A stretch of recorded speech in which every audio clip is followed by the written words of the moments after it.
A single spark ignites the heart. But if we turn when justice calls, the chains we forge will bind us all. When truth is silenced, when lies take hold, the cost is freedom, the soul grows cold. No one stands tall while another must fall. Freedom for one depends on freedom for all. We're mavericks of freedom, rebels in the fight, defending every voice, defending every right. For the moment we falter, the moment we stall, we lose our own freedom when we let others fall. You can't stand free while others kneel. When justice fades, it's freedom they steal.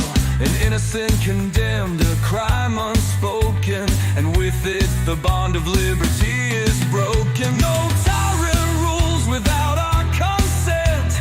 Oppression thrives where silence is spent.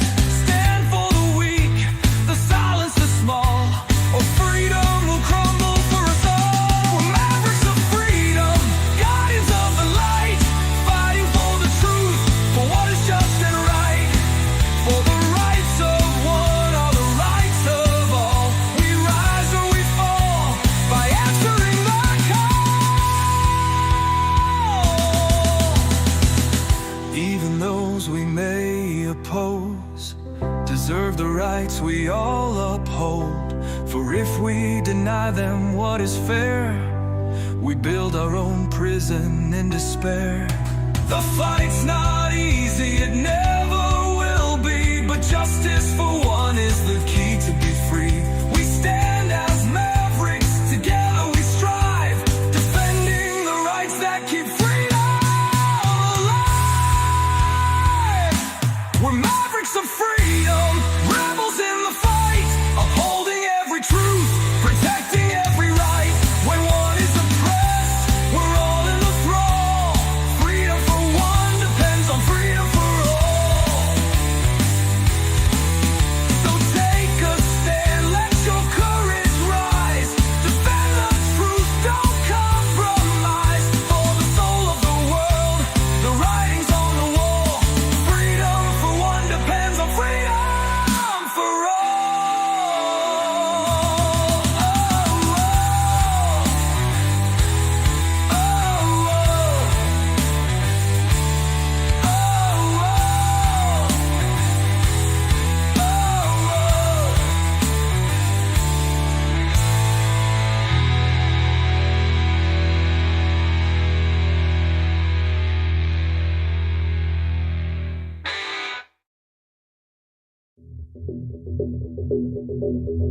Greetings, Mavericks and new viewers.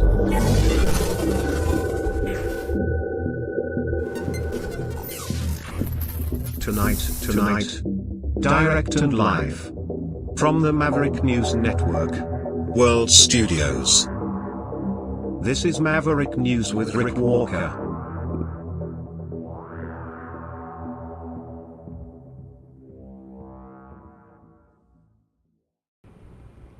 Hello, everybody. Welcome back to the Maverick News Channel. Lots to share with you tonight.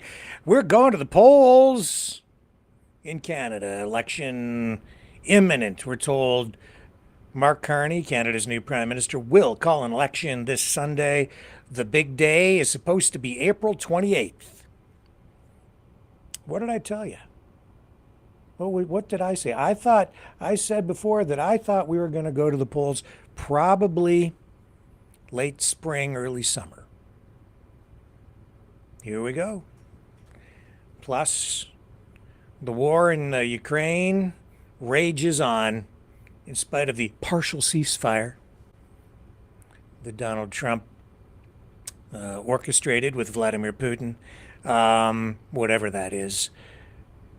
Also, the Bank of Canada governor speaking to, I believe, the Chamber of Commerce out in Calgary. We're going to pick up some of that. And Mark Carney, the new PM, was out west as well in Alberta, met with Alberta's Premier, Danielle Smith.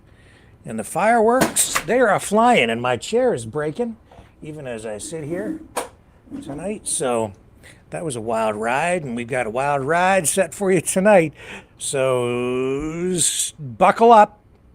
There's lots to share on the other side of this, and I'll try and keep my chair from collapsing for the duration of the broadcast. I shall return.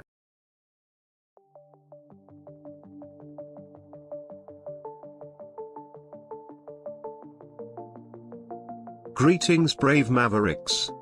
Our quest for truth continues. We go beyond fake news. Together we expose propaganda. Together we pull others out of rabbit holes. We are maverick thinkers. We are all unique individuals, defenders of individual rights and freedoms, credible, trusted, grounded in reality. Maverick News, Maverick News. Defending free speech, free speech. Donate at freedomreporters.com. Do it now. Tomorrow may be too late. Maverick News. The world is watching.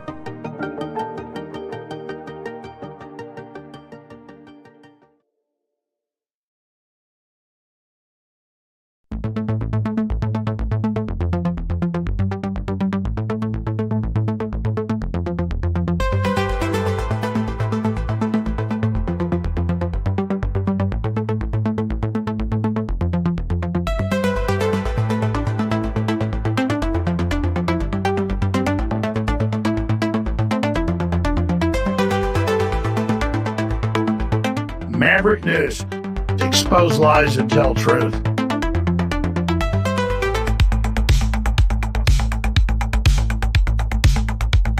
The world is watching.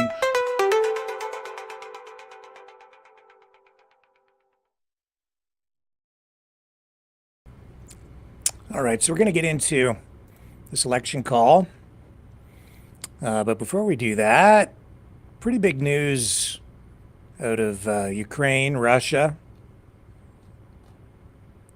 According to Ukrainian officials, in a dramatic escalation of the ongoing conflict in the Ukraine-Russia war, Ukraine has launched a significant drone attack on a Russian military airbase deep inside Russian territory. So much for the ceasefire, although the partial ceasefire was really supposed to be restricted or focused on energy infrastructure. So this doesn't really qualify for that. But this strike targeted the Angels Air Base in the Saratov region, about 435 miles from the front lines. It happened early this morning. We have video to share with you. Let me see if I can find that video. Here we go. Yes. Okay, this is what it looked like. Massive explosion. Это нихуя. Там что-то ёбнуло пиздец. Это нихуя. Massive Там что-то ёбнуло пиздец. explosion. So it's a significant airstrike because they apparently use this to station and launch their nuclear bombers from this. And there were secondary detonations reported in addition to the primary detonation, suggesting damage to ammunition stockpiles there.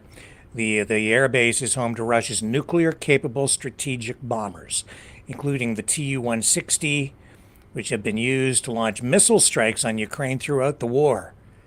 Russia's defense ministry claims it shot down 132 Ukrainian drones over several regions, though it's unclear how many actually reached their target. You can see that whatever hit there, they made it count. Some speculation they may have been using one of these new homegrown missiles that Ukraine has been developing and starting to build domestically. The Engels Air Base is home to Russia's nuclear-capable strategic bombers. Now, the governor of Saratov confirmed a fire at the airfield and said that nearby residents were evacuated for safety. And as you see from that video footage, which is circulating online, generating a lot of views, there was this massive explosion, almost like a mushroom cloud. It was that powerful. The strike comes amid these delicate talks of a partial ceasefire, which I'm not so sure it's even really holding at this point. But we'll see if this has any impact on the negotiations moving ahead. Ukrainian authorities have vowed to continue targeting Russian military assets, calling the airbase strike a key launch point for attacks on their civilians. So as we learn more, we will keep you updated. And the other major story tonight, of course, for our Canadian audience and our cousins, relatives, friends, neighbors in the United States, Canada's going to the polls, folks. Yes, indeed. While everybody kept saying that Trudeau is a dictator and we don't have a democracy and he'll stay in power forever, I said, don't worry. We have to have an election. It is so written in the Constitution, which some people think we don't have. But we're going to the polls. Mark Carney is expected to make the announcement Sunday, and then we're going to have a short campaign. The word is, and this is being widely talked about tonight, April 28th is the big day. And I'll tell you, Carney is in campaign mode. Pierre Poilievre is in campaign mode. They're all in campaign mode. They have been for some time. Of course, now that Carney has taken the reins of the Liberal Party and is in the position of the Prime Minister's office, now that he has the reins of power, he's going to want to be sitting in the House of Commons. Now, you see, he can't sit as an MP during question period or participate fully the way an elected member of Parliament would, because he has not yet been elected to office, which is a major incentive to go have an election when you become a prime minister in this fashion. When you become the leader of the governing party, you automatically become the prime minister, but a lot of restrictions on what you can do. So that's why we're going to the polls, folks. And Carney went out to Alberta today, that hotbed of controversy, and was there for a couple of reasons. He met with Alberta's Premier, Danielle Smith, which we will come back to in a moment. But he was also out there to make a big announcement. He is going to eliminate, he says, if elected, his government will eliminate the GST sales tax on all new homes for first-time home buyers under $1 million, which would really stimulate housing starts. It would inject life into the housing market and make it easier for first-time home buyers to realize that dream of owning a home. And this all happening, obviously, as a response to not just the election, but also Canada's housing crisis, brought on by short supply and rising immigration levels. Supply and demand, simple as that. And this is one way to stimulate both the supply and demand, because it makes homes more affordable, provides more incentive for builders to build. Of course, getting the red tape out of the way, that's also part of the issue. Canadian home builders have, depending on the province, all provinces really, a massive amount of red tape regulations that they have to navigate.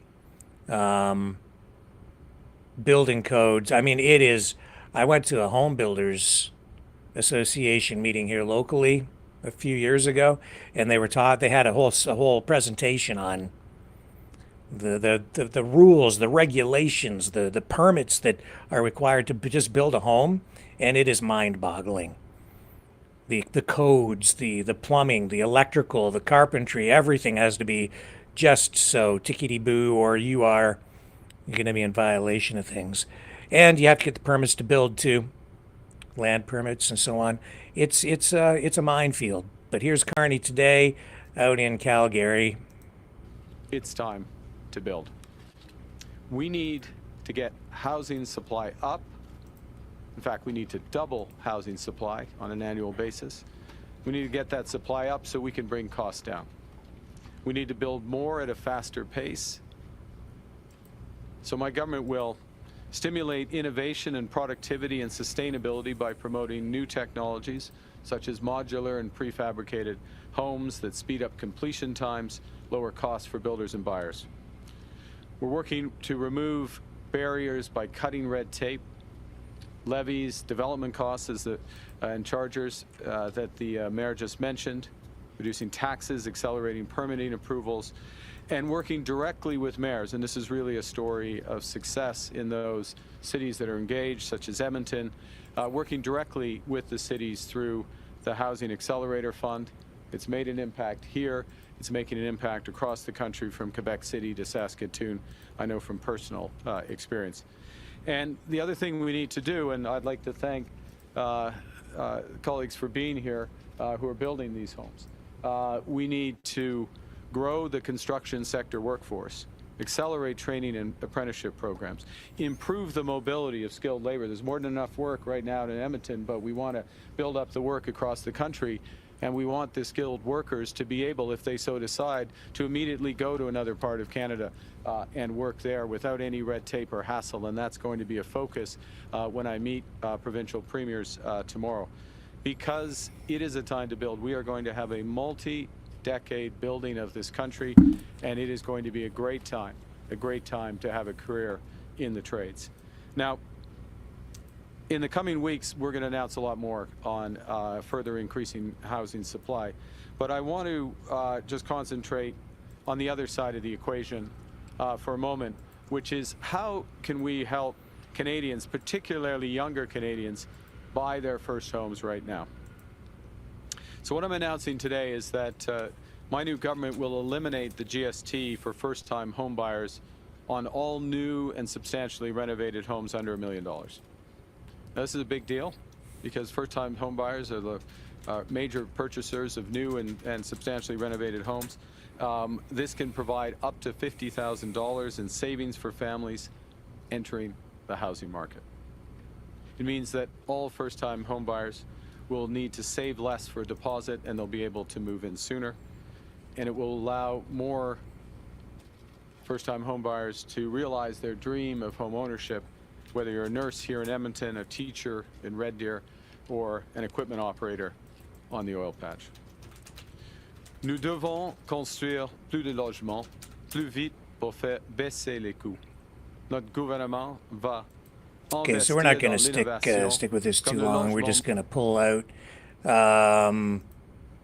So as significant as that may seem, now he can only do that if he gets elected. And it's important to note the Conservative leader, Pierre Poilievre, already made that promise. So he's copying. He's copying what Pierre Poilievre already promised to do on the Conservative side. And that was months ago that Poilievre announced that. So, I don't know. Maybe I think it'll be done, or something close to it. They're both promising to do it. That will happen. It needs to happen. It makes sense. But I think also what Carney is doing is he's cherry picking or focusing on issues that he can use to take the wind out of Poilievre's sails. That's why he axed the tax the day he was sworn in by signing that piece of paper, which really wasn't axing the tax because it's still on the books. It looks like they're just maybe not going to collect it starting on the collection date. They just revised it to zero but left it on and I don't know. You can't just get rid of the tax that way because he doesn't have the authority to just sign an executive order the way that Trump does. He can do it through an order in council. I don't know.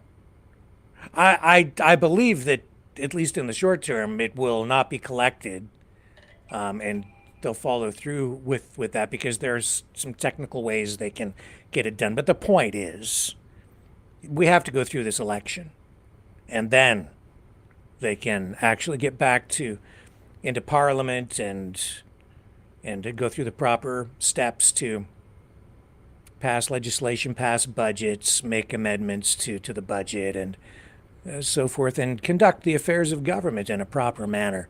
But until then, we're getting this sort of strange mishmash of politicking combined with governing. And, it's funny. It's not funny. It is funny to see these politicians politicking, campaigning. Here's Carney today. He went out onto the ice with the Edmonton Oilers, and he went for a skate. And I saw a picture of him first. I think it was in the National Post, and he looked awkward. I think they probably picked a picture of him that intentionally made him look a little bit awkward. These politicians, they do these things as photo ops to try to make themselves look kind of cool. And what I'm noticing here already, right out of the gate with Mark Carney, is he's trying to campaign in a very American style. And he's doing things in a very presidential style. That's what that flourish of the pen was when he canceled, or said that he canceled, the carbon tax on day one. And then this kind of thing reminds me of Obama playing basketball, Bill Clinton playing the saxophone on, I think it was David Letterman. And now here's Carney trying to look cool and athletic and energetic. He's out on the ice skating with the Edmonton Oilers. Now I have to say, he looks kind of nimble out there for an old guy. And he comes down the right, he shoots, he scores! Empty net. They must have pulled their goalie. You got to be careful doing that stuff, man. I'm telling you, because it can come back and bite you on the you know what. It reminds me of oh man. Here it is. Here, I finally found it. Okay. Do you remember the old Canadian Alliance Party? That was sort of like a Stockwell Day, conservative leader at the time, as part of the old Canadian Alliance Party, as I recall. This one stuck in my head. He kind of bit the dust as a politician. His whole political career went right down the tubes in Canada when he pulled this jet ski stunt, trying to make himself look cool like that. And it just backfired. Here's a picture of him doing that. This was years and years ago. And he pulled up on the beach for a news conference on this jet ski. And it was so long ago, I don't remember all the particulars, but the media ate him alive after that. And he as cool as he tried to look, it ended up just making him look kind of nerdy and fake. Yeah, you got to be really careful. That killed Stockwell Day. Just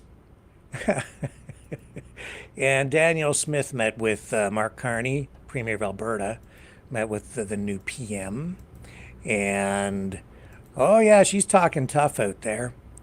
I don't know what to make of her at this point. It's she's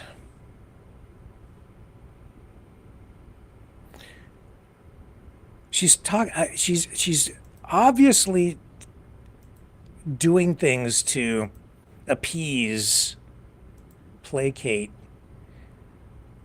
her base, probably people she owes politically in Alberta. And she's trying to, I think, read the room out in Alberta. What do the voters want? What do people expect of me? What do I have to do?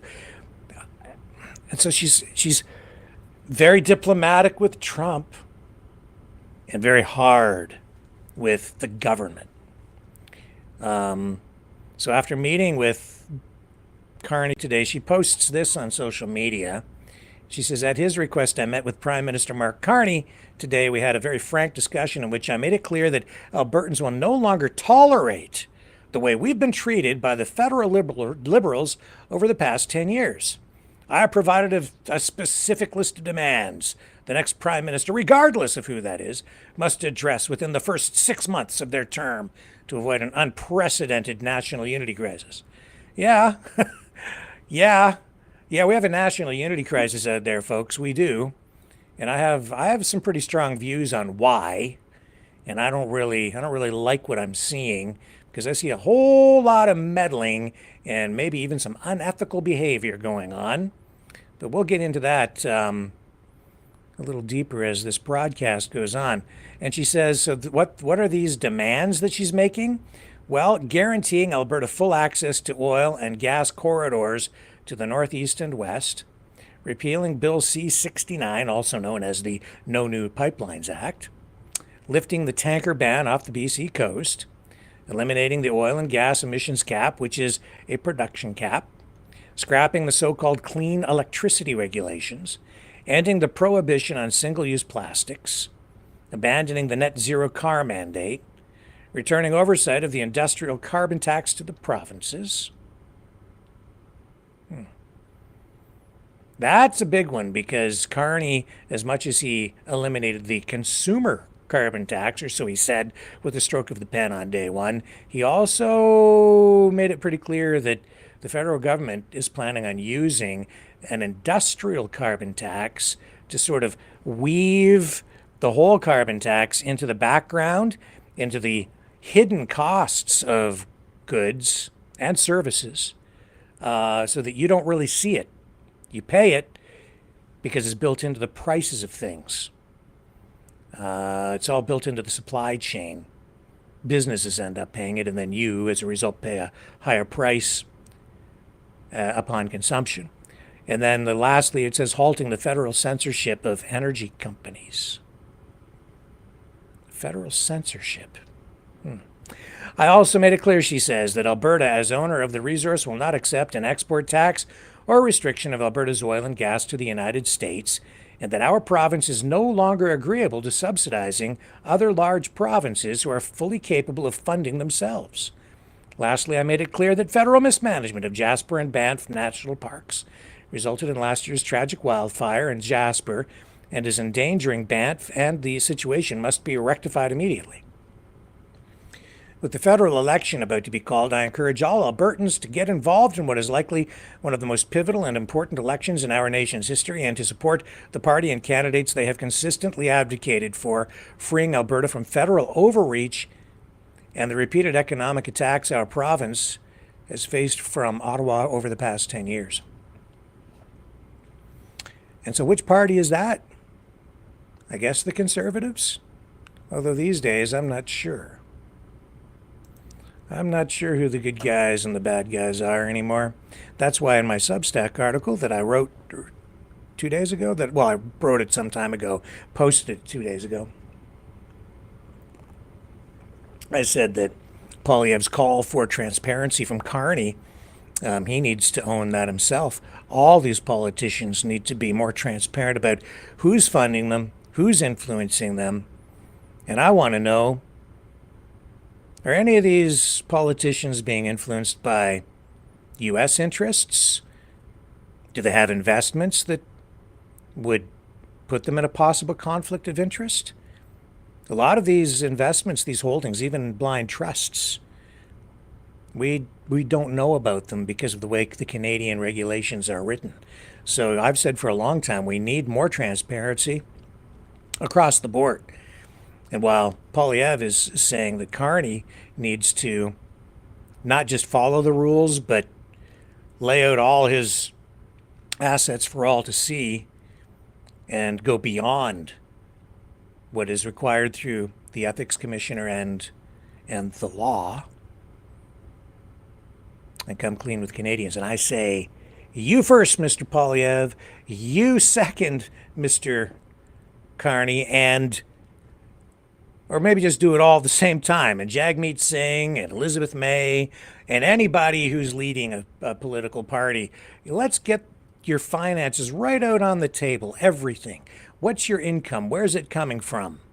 If you want to be the prime minister, I think Canadians need to know if you are being influenced in any way or if you have any kind of a conflict of interest and to what degree. And even if, everybody has investments, right? And so if you have a mutual fund, you might not even, I'm just saying, right now, especially when we're at this critical juncture, Canadians need to know, and it is not clear. It really isn't. And we'll just go back here to this clip here. And the media today too, very biased on any side. It's like I'm having a very hard time finding anybody out there that's really practicing balanced journalism. It's all very slanted these days. So the Western Standard, very conservative. So today at that news conference, Western Standard reporter, kind of, I'd say this was a pointed question. I'll use that adjective. Okay, pointed for Mark Carney. And I'm not sure if this is even a fair question, honestly, because Carney went over to Europe on official government business to meet with the King, meet with the Prime Minister of England, to meet with Macron. It's official business, and this reporter is saying, "Are you going to reimburse taxpayers for your trip?" Let's just pick this up. Prime Minister, thanks for taking my question, and welcome to Edmonton. And James from the Western Standard. You recently... Sorry about the microphone. Yeah, no problem. I'm a pretty tall guy. You have not been elected in a federal election yet, and you recently flew to Europe on government wide-body jet at the expense of at least $500,000. So the question I have for you today, and maybe I'll say this before I ask the question, these people around you all paid for that flight, and you've not been elected yet. So will you commit to refunding these taxpayers for that flight? Well, it's an interesting question, way of framing it. Look, and I'm going to go back to... I'm going to allude to the question that was asked previously by Mr. Staples from the Journal and the situation that we're in as a country, which is we are in an economic crisis that's brought on.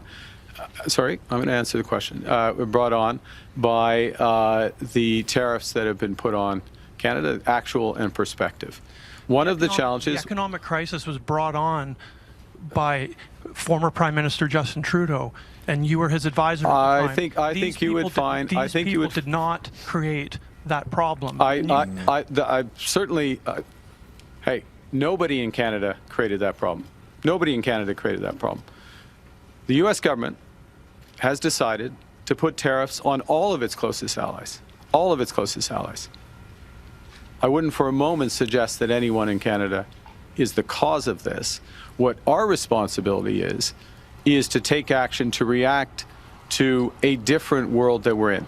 And part of the way we do that is we build out new partnerships, new opportunities, including opportunities. And I'm going to give you a specific one, and then I don't know if you have one more follow-up, but I'll give you a specific example.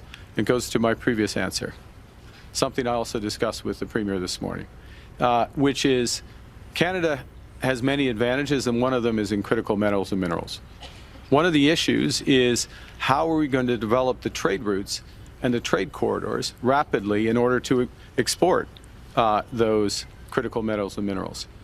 And who are our clients for that? Who are our customers?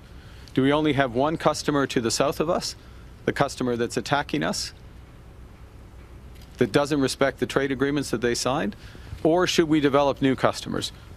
New customers in Europe. What's required, if I may, what's required for those new customers is to build out trade corridors and infrastructure, including what I referenced in my previous answer and discussed with the Premier, is the potential to go north, go to new deep water ports, Churchill as an example, Gray's Point in Nunavut as another, and that creates a whole new set of opportunities for Albertans as a whole, for people across the country, for these hardworking people around me and those like them in the trades. And that's what my job is. I'll take that as a no then. No, you'll take that as a very comprehensive answer to your question. Thank you. Next question.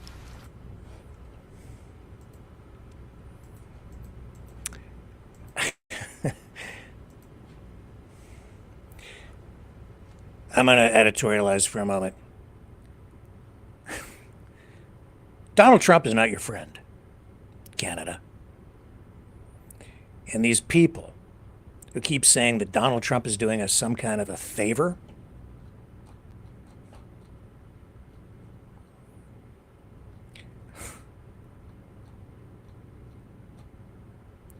be wary. Be very, very wary. I've got more coming back. Stay with me.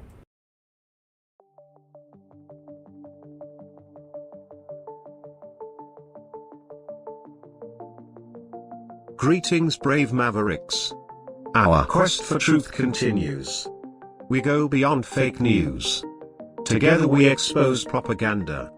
Together we pull others out of rabbit holes. We are maverick thinkers. We are all unique individuals, defenders of individual rights and freedoms, credible, trusted, grounded in reality. Maverick News, Maverick News. Defending free speech, Donate at freedomreporters.com. Do it now. Tomorrow may be too late. Maverick News. The world is watching.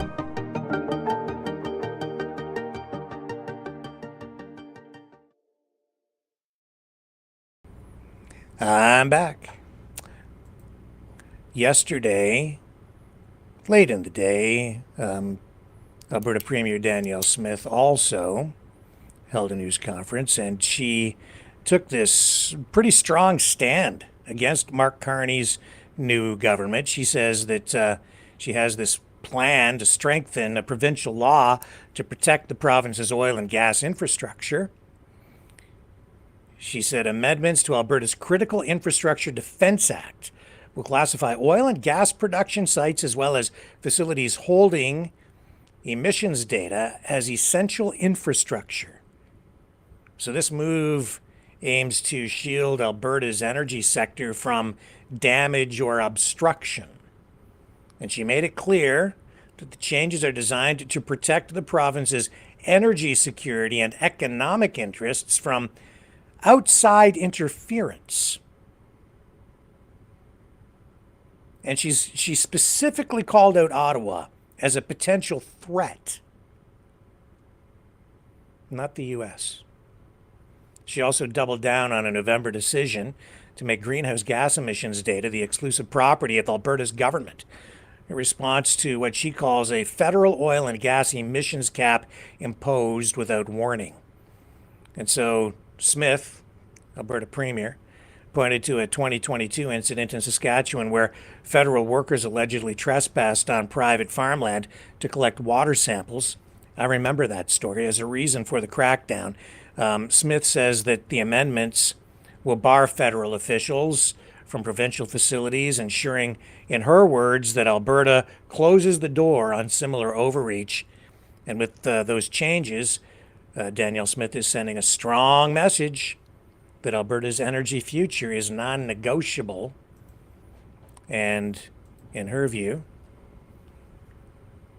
the domain of the provinces of Alberta, not the federal government. And indeed, according to the way our Constitution is written, provinces do control their natural resources. But the truth of the matter is, in every case, every province still has to get their resources to market. And so you need to cooperate with other provinces in order to build pipelines and infrastructure. And this is the sticking point. And then you have the whole issue of transfer payments, equalization payments from one province to another, the have provinces to the have not provinces, in order to make sure that people across the country all have essentially equal access to public services and social safety nets. And Albertans resent having to send a large portion of their revenue to other provinces. But there are upsides and downsides, and we can get into that whole debate in more depth and look at it closer.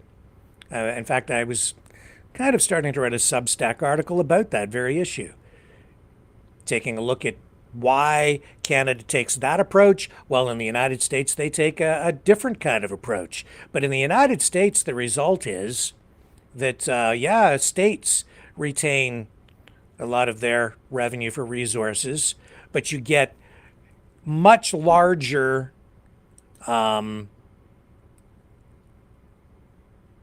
inequality in income levels. You get it trickles down right systemically to much poorer provinces, say like Mississippi, versus richer or states like Mississippi, to richer states like Texas. And then even within those states, you have areas and communities that are much richer and other areas that are much less affluent, much poorer, even ghettos. And so you get more crime in these impoverished areas, and a lot more social problems, and a lot more violence. There are a lot of issues at play there. And I'll say this, my friends out in Alberta, be very careful what you endorse, what you even maybe vote for, if we get this, what would really be an illegal, in my view, referendum funded by American interests. Because, well, you may think that you're going to reap the benefits and come away much richer. This isn't an election where you're voting between Donald Trump and Mark Carney, or the United States and the 51st state option and Canada, and just give it a whirl, I've heard some people say. No, if it's done, it's done. It ain't going back.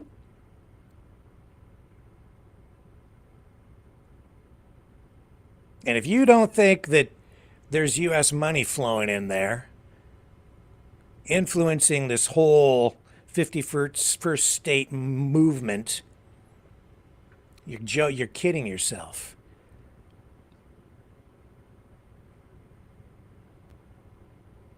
There's all kinds of corruption surrounding this. I can smell it.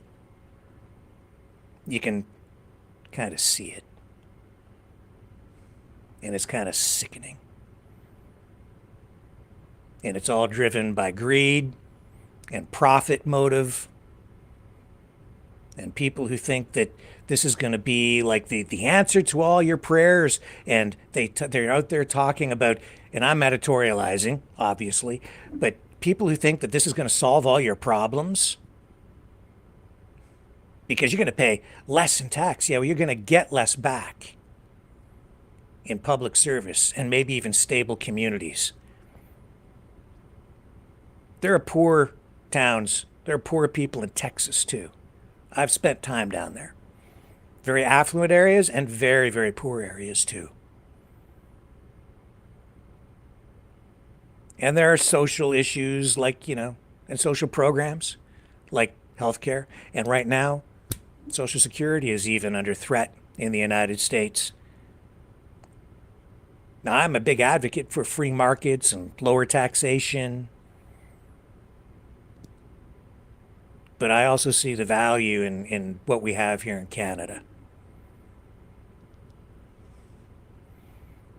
And I see big corporations just ready to swoop into Alberta and the government, the U.S. government, ready to sweep into Alberta and just scoop up all those resources. They've had their eye on this for a long time. They've been working on this for a long time. This is not just something that Donald Trump came up with off the top of his head. It didn't start with that meeting between Trump and Trudeau in Mar-a-Lago where he called him the governor. It's been going on a long time before that. I showed you that about a month ago with the good general.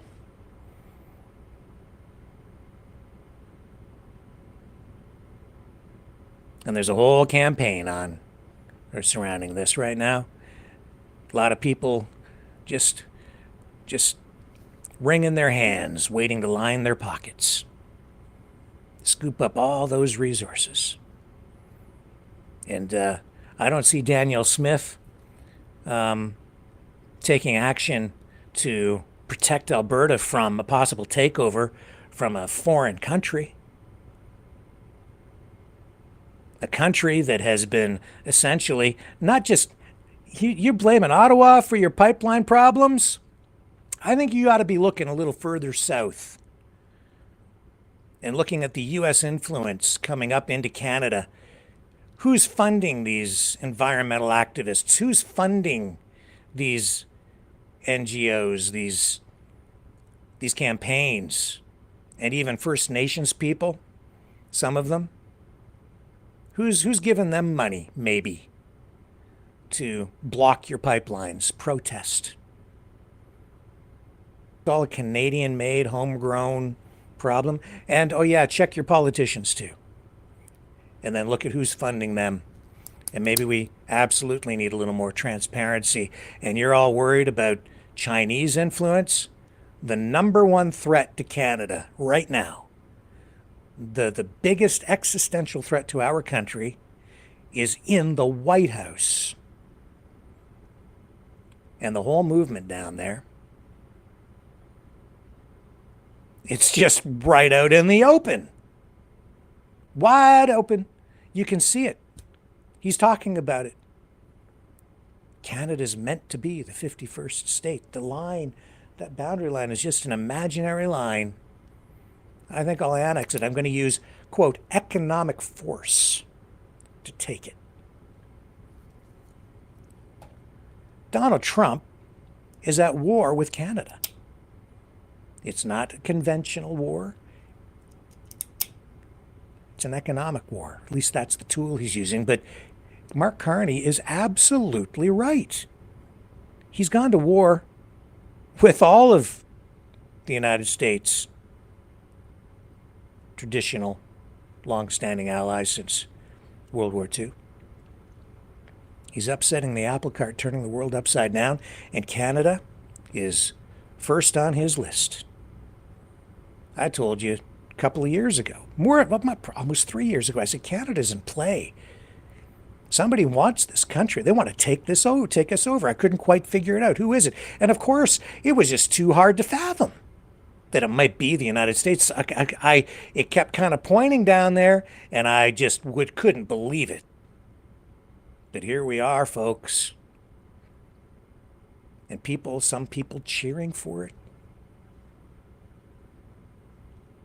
Be careful what you let happen. Be careful what you ask for. You might just get it. You might just get it. I thought maybe we'd do a little TikTok scroll. How about that? And just look at what's being said over at TikTok, because that's a big source for political discourse, such as it is. I would say even propaganda, absolutely propaganda. Let's just scroll down and listen to some of what people are saying on TikTok. Trump is going to have to come and talk. Okay, look, Mark Carney, the new Prime Minister of Canada, you said that there was absolutely no way that you would make Canada a 51st state, that Trump is going to have to come and talk to you sensibly. Well, guess what? Trump ain't coming to talk to you sensibly. He does not have the capability to do that. So get ready to make Canada the 51st state. What are you going to do? How are you going to stop this man from doing that? Because he wants Canada. He said he's coming for it. And he said that America won't need passports to get over there. So what plan do you have to stop Trump from making your country a 51st state? Because he is not going to talk to you sensibly. He is not going to talk to you respectfully. So what you going to do? I think it's going to be a 51st state. I really do. You know the whole 51st state thing? So I saw a lot of people making jokes about Canada becoming a state. And that's okay because I like jokes. I happen to find jokes very funny. But at a certain point, those jokes started to get serious. And I want to talk seriously for a second. Y'all don't want that. Y'all do not want Canada to be the 51st state. Now, have you even thought about what would happen? Because we're okay when we're little Canada over there. We make jokes at Canada. We laugh at Canada. We make fun of it, and that's cool.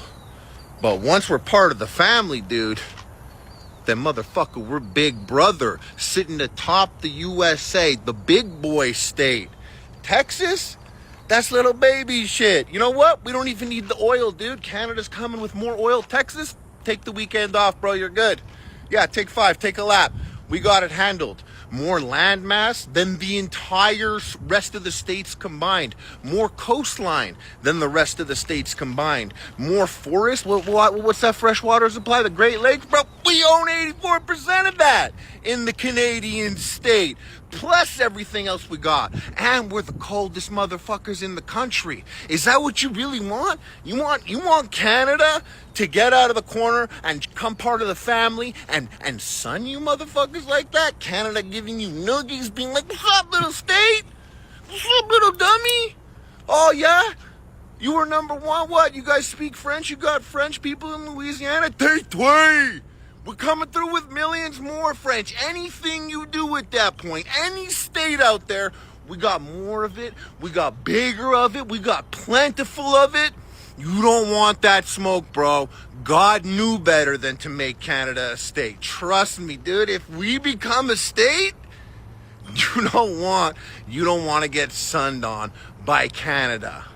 Big boy state sitting on top of the country. We wouldn't be state 51. We'd be that number 1 state 50 times over. Plentiful with the resources, the coastline, the forested areas, the fresh water supply. Oh my gosh, boys, don't play with us. Don't play with us. Trust me, you're better off doing you and us doing us. Because if we come in there, oh my gosh, bro, we'll make you fucking little brother so fast. You don't want to see. This is breaking news. We just got a brand new report from the IMF, that's the International Monetary Fund, who looked at... We'll go down here. And here's my problem with Canada. Canada was meant to be the 51st state. What the hell does that even mean? Canada. You want to see why I want liberals to win? Okay, Pierre and Carney. I can't keep running that because it's got copyrighted music. ChatGPT saying that Alberta needs to leave and become the 51st state, and I can't stop because it just keeps blowing my mind. So okay, too much music. Last week I spent some time with 2 government officials for Canada. I was asking them how realistic is it that Canada would be the 51st state, and they told me there is a path. Alberta is first. And if they sign on, Saskatchewan would follow, and then you go west to British Columbia. There is a movement in Canada to join us. I want to get your thoughts on that and how that's proceeding. So it's true. Thank you, Brian. It's true. A lot of people in Canada are liking becoming our beautiful, cherished 51st state. Yeah, do you think that Trump knows about the movement?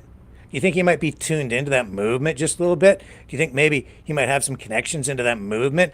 I don't know. Maybe we should be asking some questions about how tuned in Donald Trump is to the movement in Canada.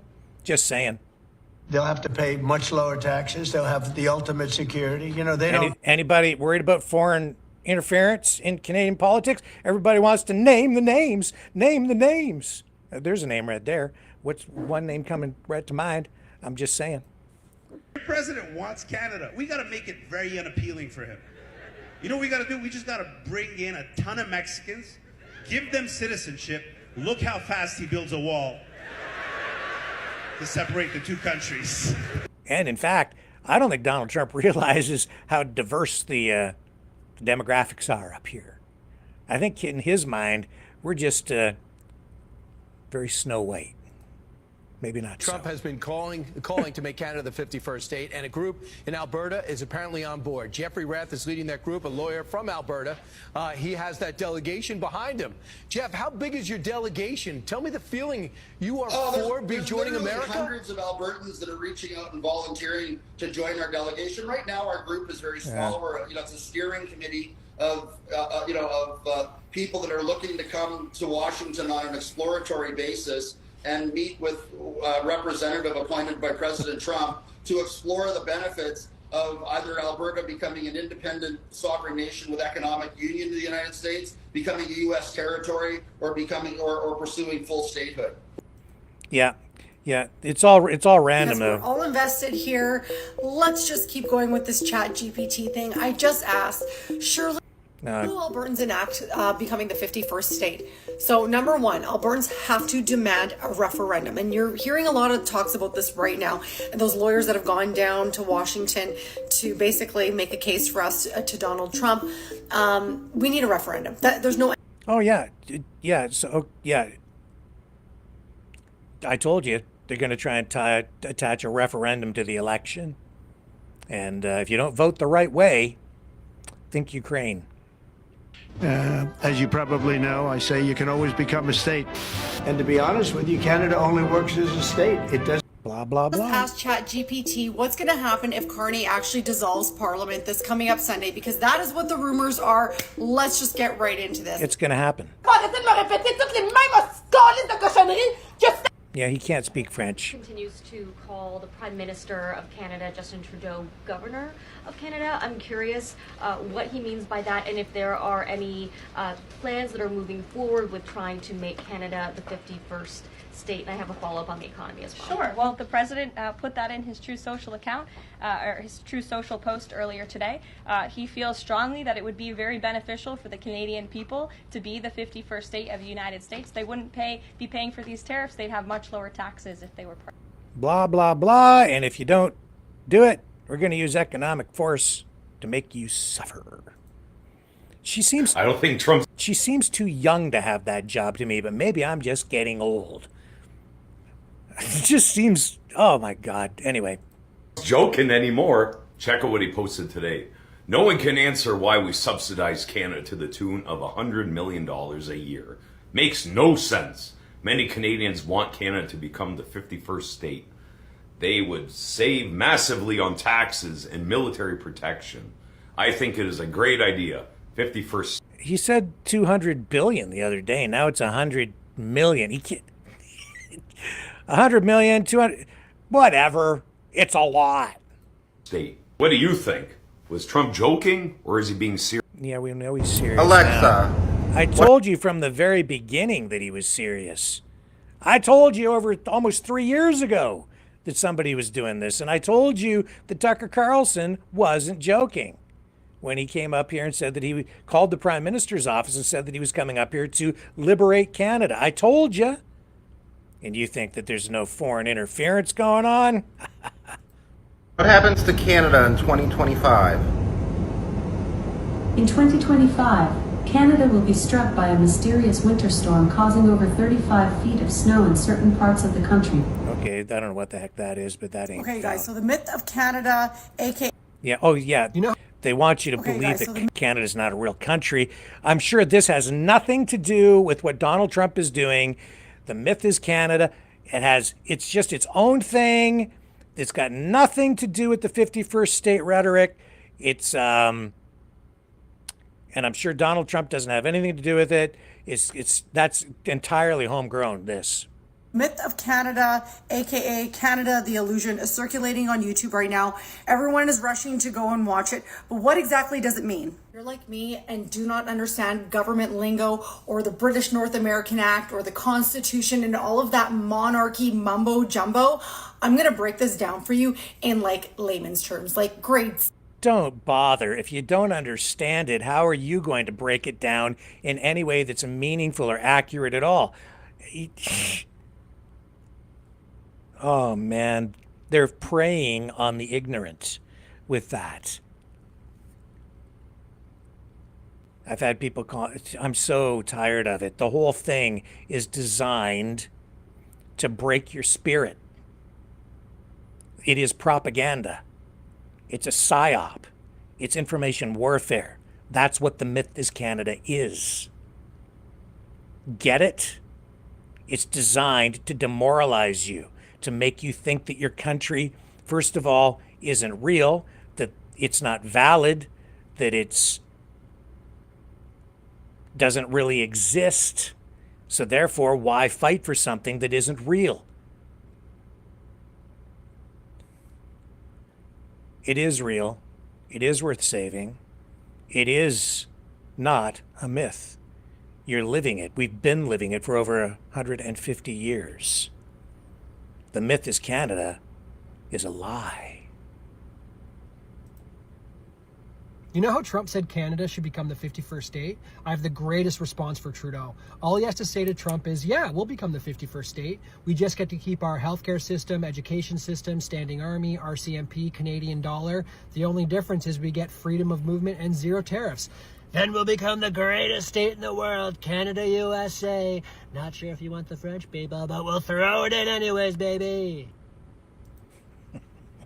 A survey released by Ipsos today found that 43% of Canadians aged 18 to 35 would accept Canada becoming the 51st state if it meant having their savings and money translated into the US dollar, as well as being granted American citizenship.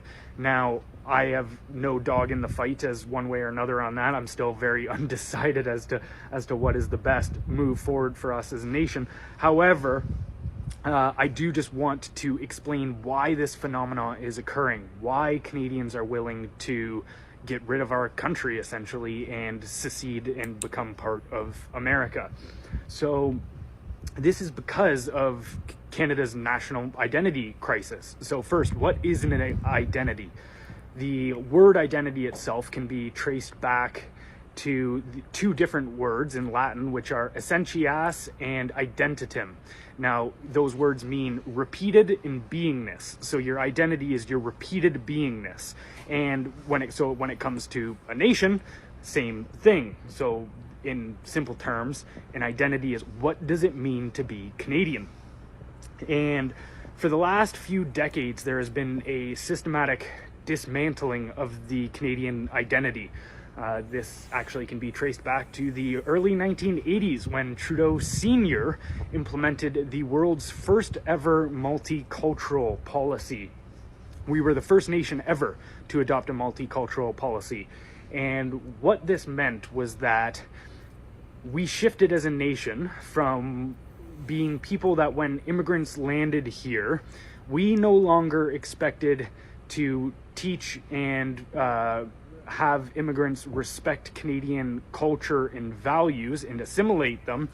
Our policy then turned into making sure Canadians respected immigrants' cultures and made room for them. Now, again, I'm not even making a hard call one way or another. This is just facts as to what happened. Our mindset as a nation changed in the early 1980s to making sure that Canadians made room for other cultures, rather than those other cultures respecting Canadian culture. And so for decades now, like 40 years, 45 years, that policy has been in place and it's been eroding Canadian identity. I have a client who immigrated here, and actually he just said to me this weekend, we were having this conversation, and he was saying when he first landed here, how surprised he was when he would talk to Canadians, because he wanted to know, like, hey, what am I expected to do here? Like, how am I expected to act? What does it mean to be Canadian? And Canadians couldn't answer that question, and it's because as our society hasn't been focused on that at all for 40 to 50 years, and it's left. I'm going to disagree to some degree with what he's saying. It's sort of true, but not true. And in fact, Trudeau Sr. came on the political scene much earlier than the 1980s. You can go back to the 1960s, 1970s. When I was a kid, Trudeau Sr. was prime minister. And yes, he brought in more socialism, but Canada has never been like the United States. We've never been a melting pot. We've always been something of a mosaic. And you can go back to our very first prime minister, Sir John A. Macdonald, who made it very clear that Canada was not going to be a nation like the United States, a nation of conquering. He saw the bloodshed that led to the creation of the United States, and he absolutely wanted to avoid that. So we've always been a country of compromise and cooperation, not a country that goes around trying to conquer everybody. And that's why our history, even with First Nations, while certainly not without sin, it has been different.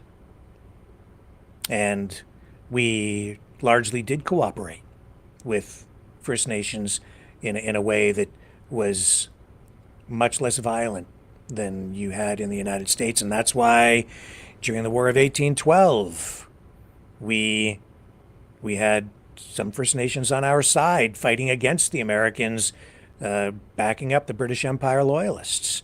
And we're really, in many respects, revisiting those same issues and fighting that battle all over again, at least for now, economically and culturally.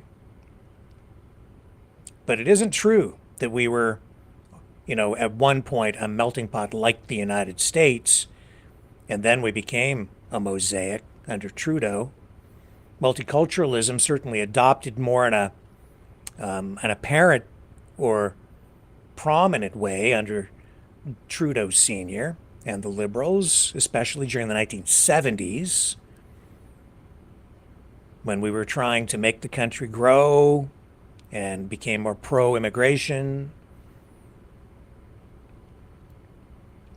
But I'm not so sure that it's accurate to say that Canada doesn't have its own identity or even its own culture.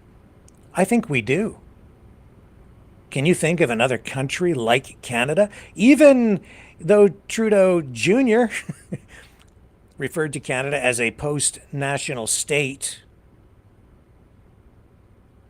which I never really appreciated. I still don't, because I believe in Canada as its own nation state. I believe we are a nation state, and I think that this has been a wake-up call even for the Liberals.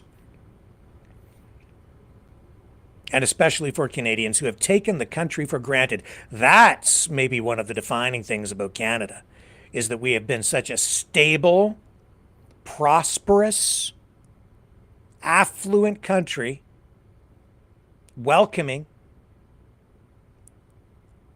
that we've taken it for granted. A liberal democracy, and I mean liberal in the classical sense, and even in a conservative sense, so stable, where we've never really had wars on the scale here that we've seen around the world. And then since World War II, living under the collective nuclear umbrella, not just the United States nukes, because those nukes don't belong just to the United States. They've always belonged really to all of Western society. And we've all worked together to build a peace in our own way, internationally. And that's all being blown up by Donald Trump, who sees the United States as the sole superpower on the Western side, rivaled only by Russia and maybe China now. But it isn't true. We've all worked together at that. And Canada always having to play the junior partner because we required, really, the United States to take the lead on being the superpower so that the world would not see a proliferation of nuclear weapons. And it worked for quite a while, but now as more countries acquire nukes and Donald Trump destabilizes things, you're going to see even more countries pursue them in order to assert their sovereignty in the face of a threat that is very present south of the border. Canada is its own nation state. We are a unique country. Unique because we have uniqueness within uniqueness. Newfoundland is a lot different than British Columbia. Northern Ontario is different than Southern Ontario, where we are very Americanized here and very Anglophonish. Although there are French communities, there's one French community 20 minutes from here. Alberta is different than Quebec. But together we've been stronger. And even Quebec knows that. That's why they never leave. Because they need Alberta. And I put it to you that Alberta needs the rest of Canada. And maybe Danielle Smith should try a little more diplomacy with Ottawa instead of swinging a big stick and complaining. It's wearing a little thin, honestly. Especially when I see the attitudes and the propaganda and the U.S. influence coming up here. Threatening the very existence of our country. It's China. It's China. Yeah, you know who talks about China all the time? Donald Trump, MAGA, the White House. China's the big threat. China's the big threat. Oh, don't worry about the United States. They're our friend. Yeah, he's not a threat. Yeah, he is. He's absolutely a bloody threat.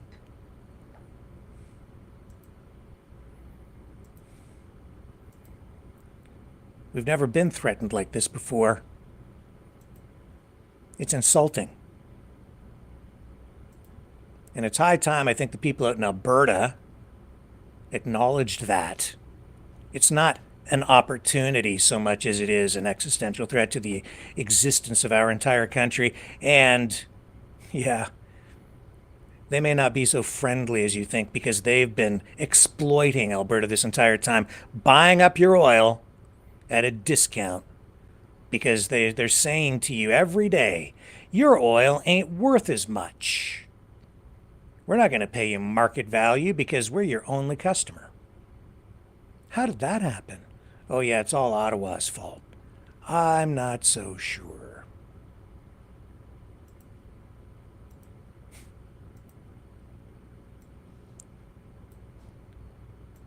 And that's why in the thumbnail, the description of tonight's broadcast, Breaking Canada's Spirit was the headline for the thumbnail. Because we are being subjected to this massive information warfare campaign right now in order to twist people's minds and turn everything upside down and convince you that this country is not worth fighting for. Not in any way. They want you disarmed. Oh yeah, you guys out there who want your gun rights. You don't want the government taking your guns away, disarming you. Well, you're being disarmed in another way, psychologically. Propaganda. Old as trick in the book, but not so old now. Very new, sophisticated. We've been bombarded with this for a long time. And it is very sophisticated. And it's constant, 24/7, 365. One of the most weird, here's an example. I talked to you the other night about a video out there where the person who produced it said that Canada has been placed in probate, as if to suggest that the entire country is bankrupt, and Mark Carney has been brought in to lead the Liberals and the government in the process of liquidating all Canadian assets so that we can become the 51st state. And it was the stupidest video I'd seen in a long time, and yet highly effective. Stupid, and yet brilliant. Because while it makes no sense, it has no merit whatsoever, people believe it because it just sounds like it might be true. But if you're not a lawyer, how would you know? Or if you watch that stupid video, The Myth is Canada, and you're not a constitutional expert, they warp your mind. They trick you. It's a sleight of hand designed to distort your reality and actually even create a whole new reality for you. You don't believe me? Maybe you believe this guy because, like I've been telling, I shared it the other night, and it's still making the rounds, this stupid video, this brilliant, stupid piece of propaganda. It's not about the country being placed in probate. That's not what the purpose of the video is. The actual purpose is to undermine your belief in your very country, to disarm you with your most effective weapon, your brain, confuse you, to actually distort your reality and create a whole new one, and convince you that you've been lied to, and everything you think was true is not true at all, and your country doesn't even exist, and soon it's going to be liquidated. And it's not true. And even this video, the timeline deadline that he set out, and I think it's already passed, and it didn't come to pass, but people still question their very reality and the reality of their country. If you don't believe me, maybe you listen to this guy. Video sent to me more than this one. Check this out. It's a really big secret that the Canadian citizens, as well as the Americans, are not actually being exposed to or being told. And I'm going to expose to you right now why Mark Carney is actually in Canada. So it actually has to do with Canada being liquidated. Canada is in probate at the moment, which means that the Trust and Estate Administration, he's been appointed as executor on behalf of the Crown to basically liquidate probate. As soon as I saw that it said Canada's in probate, I refused to watch the video. I've literally been sent this video, I think maybe 25 to 30 times at minimum, and I've never clicked on it once, and I've never watched it. The only reason I watched it is because a friend of mine sent it to me. And that tells me that there is so much misinformation going on. That guy, in my opinion, has absolutely zero, and I mean zero idea what he's talking about.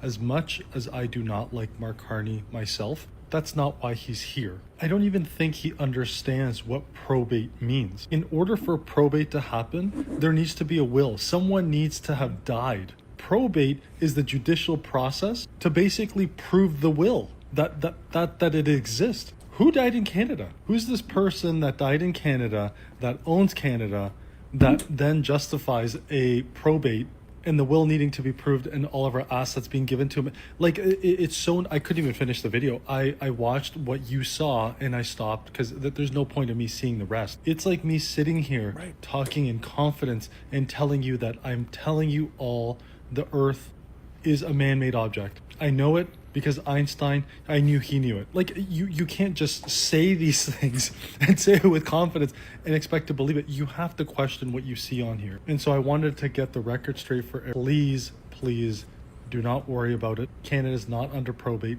We will never become the 51st state. And again, this is coming from someone who's a conservative, who is against Trudeau policies, who's against Mark Carney policies. That's how bad this misinformation is, that I'm even defending this. I'm literally, in a way, I'm defending the Liberals, which is weird to say, but he's wrong. He's in a meeting with... I know. I know. Thank you. Thank you. Thank you for producing that video. Thank you. You see how bad it's gotten?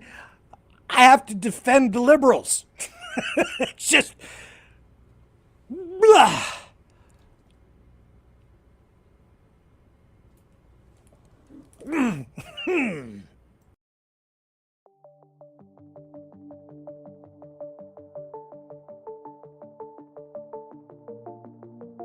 Greetings, brave mavericks.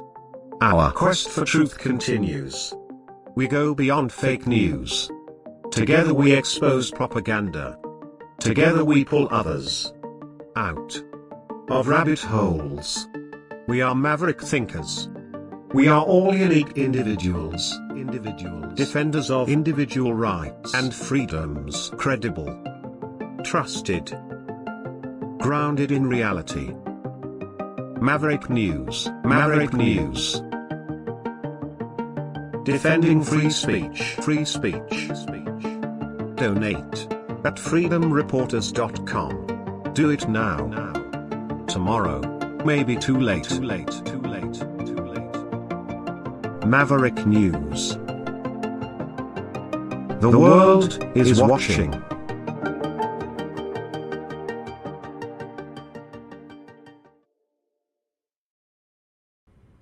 The other thing is, I have to,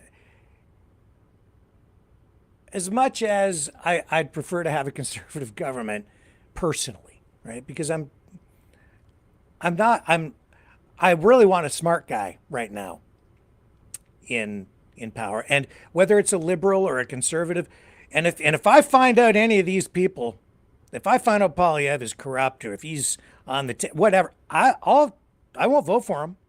I'm not even sure I can vote for the conservatives here because I don't really much care for the guy who represents the conservatives, who is the elected member of parliament. But that's another story. But the thing is, people are just the smear campaign, of course, right, is so heavy right now against Carney, and it has been for 6 months or so. That I don't know, people just lose their minds. They get triggered over these things. But I have to say, I'll put Carney up against Trump any day of the week.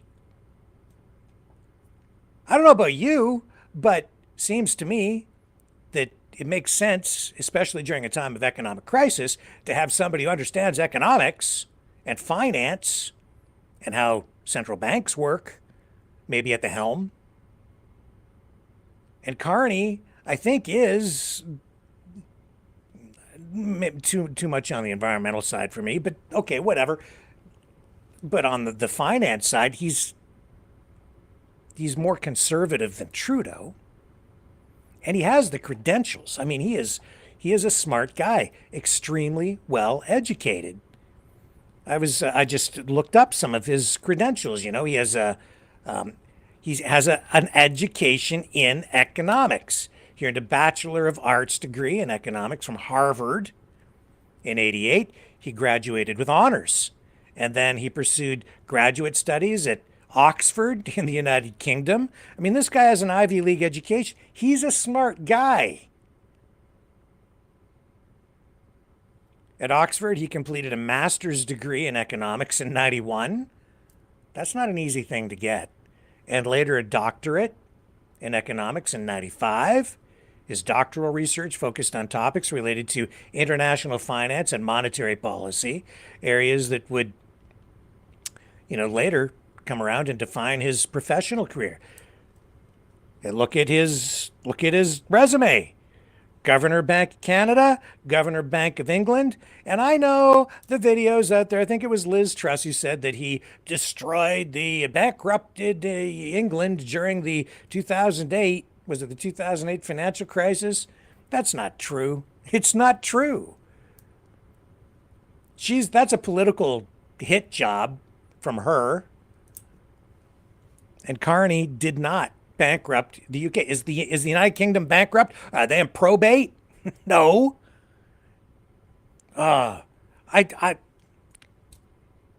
Everybody was suffering during the economic downturn in 2008. Or actually, no, I'm sorry. He was Bank of Canada governor in 2008 and was until 2013. And we did navigate through that. In fact, Canada did, better than a lot of the other G7 countries during the 2008 financial crisis. We got hit pretty hard. I remember because I went through it. My business suffered as a result of that because people just pulled back on spending. And it was a tough time for everybody, especially in the U.S. The real estate market suffered down there immensely, but that was because of a lot of the U.S. Policies related to the way loans were being given out through government mandates or regulations requiring banks to give loans to people who really couldn't afford them based on social reasons, really. Another story. And then he was the governor of the Bank of England from 2013 to 2020. And he didn't bankrupt England as the governor of the Bank of England. The UK is still humming along. They've been there a long time. They're going to continue to be there for a long time.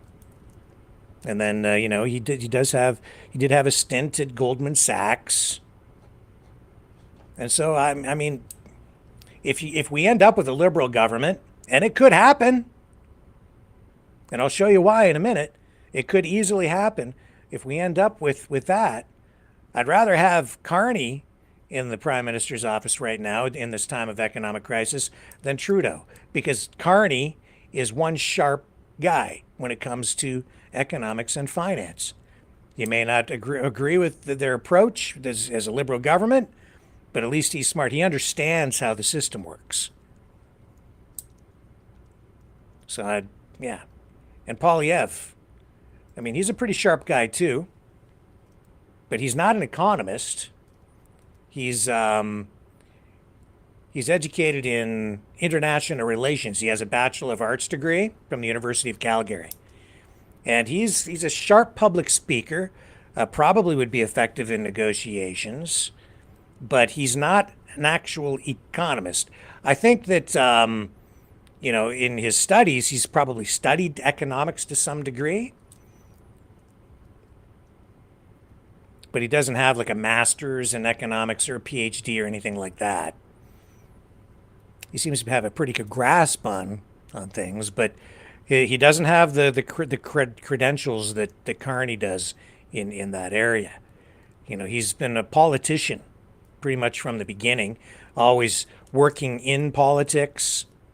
And, he was elected as an MP in 2004 at a very young age, 25.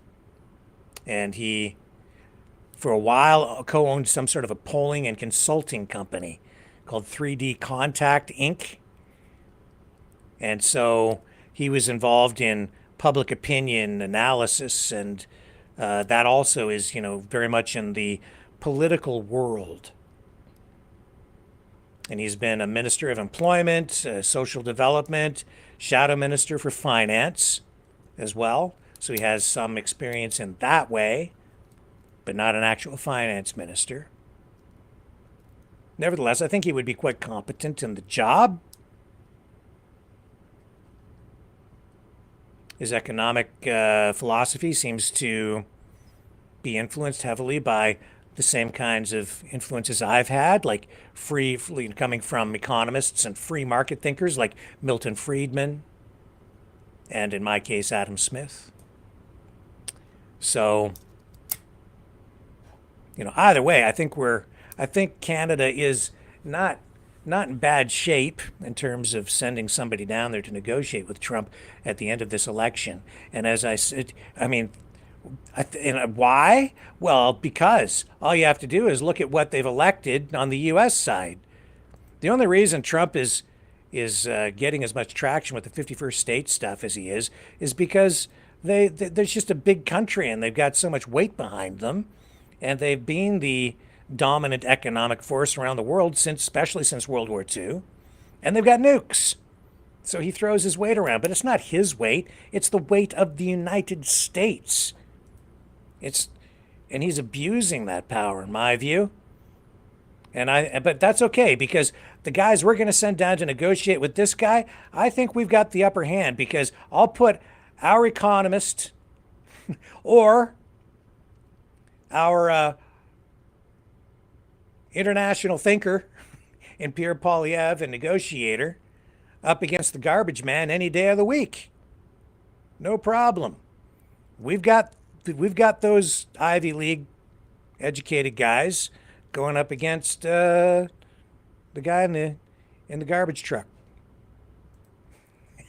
How do you like my garbage truck? It's beautiful, Donald. We're sending our guys down. We're going to talk.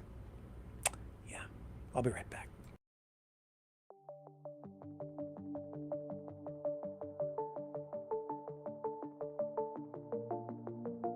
Greetings, brave mavericks.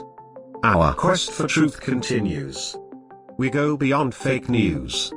Together we expose propaganda. Together we pull others out of rabbit holes. We are maverick thinkers. We are all unique individuals, defenders of individual rights and freedoms, credible, trusted, grounded in reality. Maverick News, Maverick News. Defending free speech, Donate at freedomreporters.com. Do it now. Tomorrow, maybe too late. Maverick News. The world is watching.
Maverick News.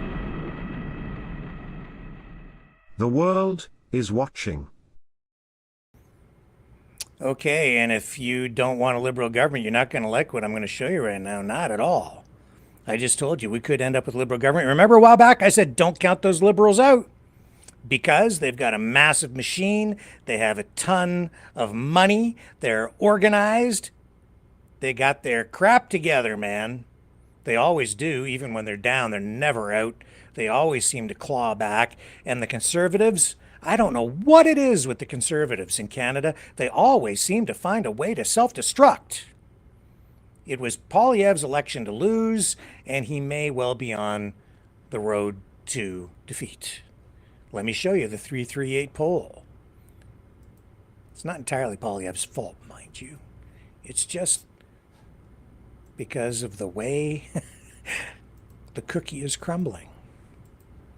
Here it is. Look at this. Oh, hang on. Close that. There's the poll.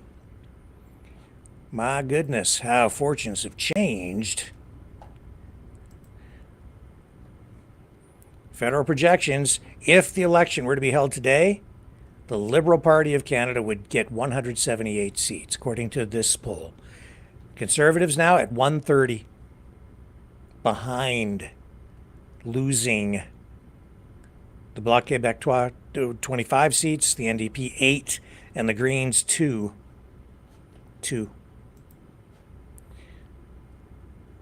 What a turnaround. And this is because of Trump.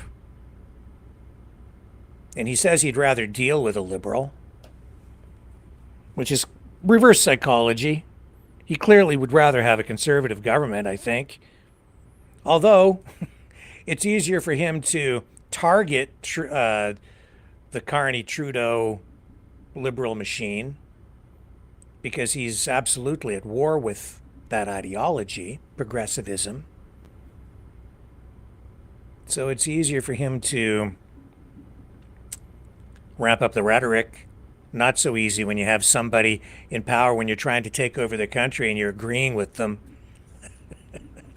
But I don't even know anymore who to trust, because everything is upside down. Everything is twisted. There's so much corruption out there, so much foreign interference going on in Canada right now from multiple countries, including the United States, that I don't know who's clean and who's corrupt, whose motivations are pure and who's acting in bad faith. Help me out, because it's just very difficult to see it. But things are becoming clearer day by day.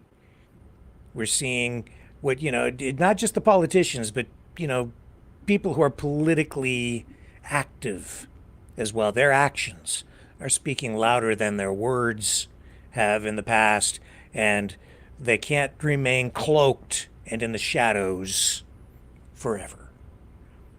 Their true intentions are slowly bubbling to the surface, and we're slowly beginning to see what the true motivations have been for the past few years. And it really does seem to be a plan, doesn't it? Can't stop the plan.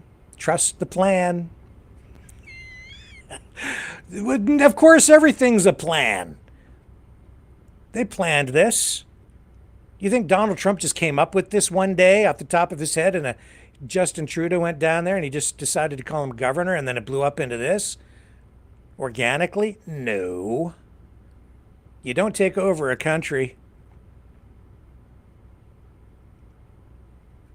just by insulting a prime minister.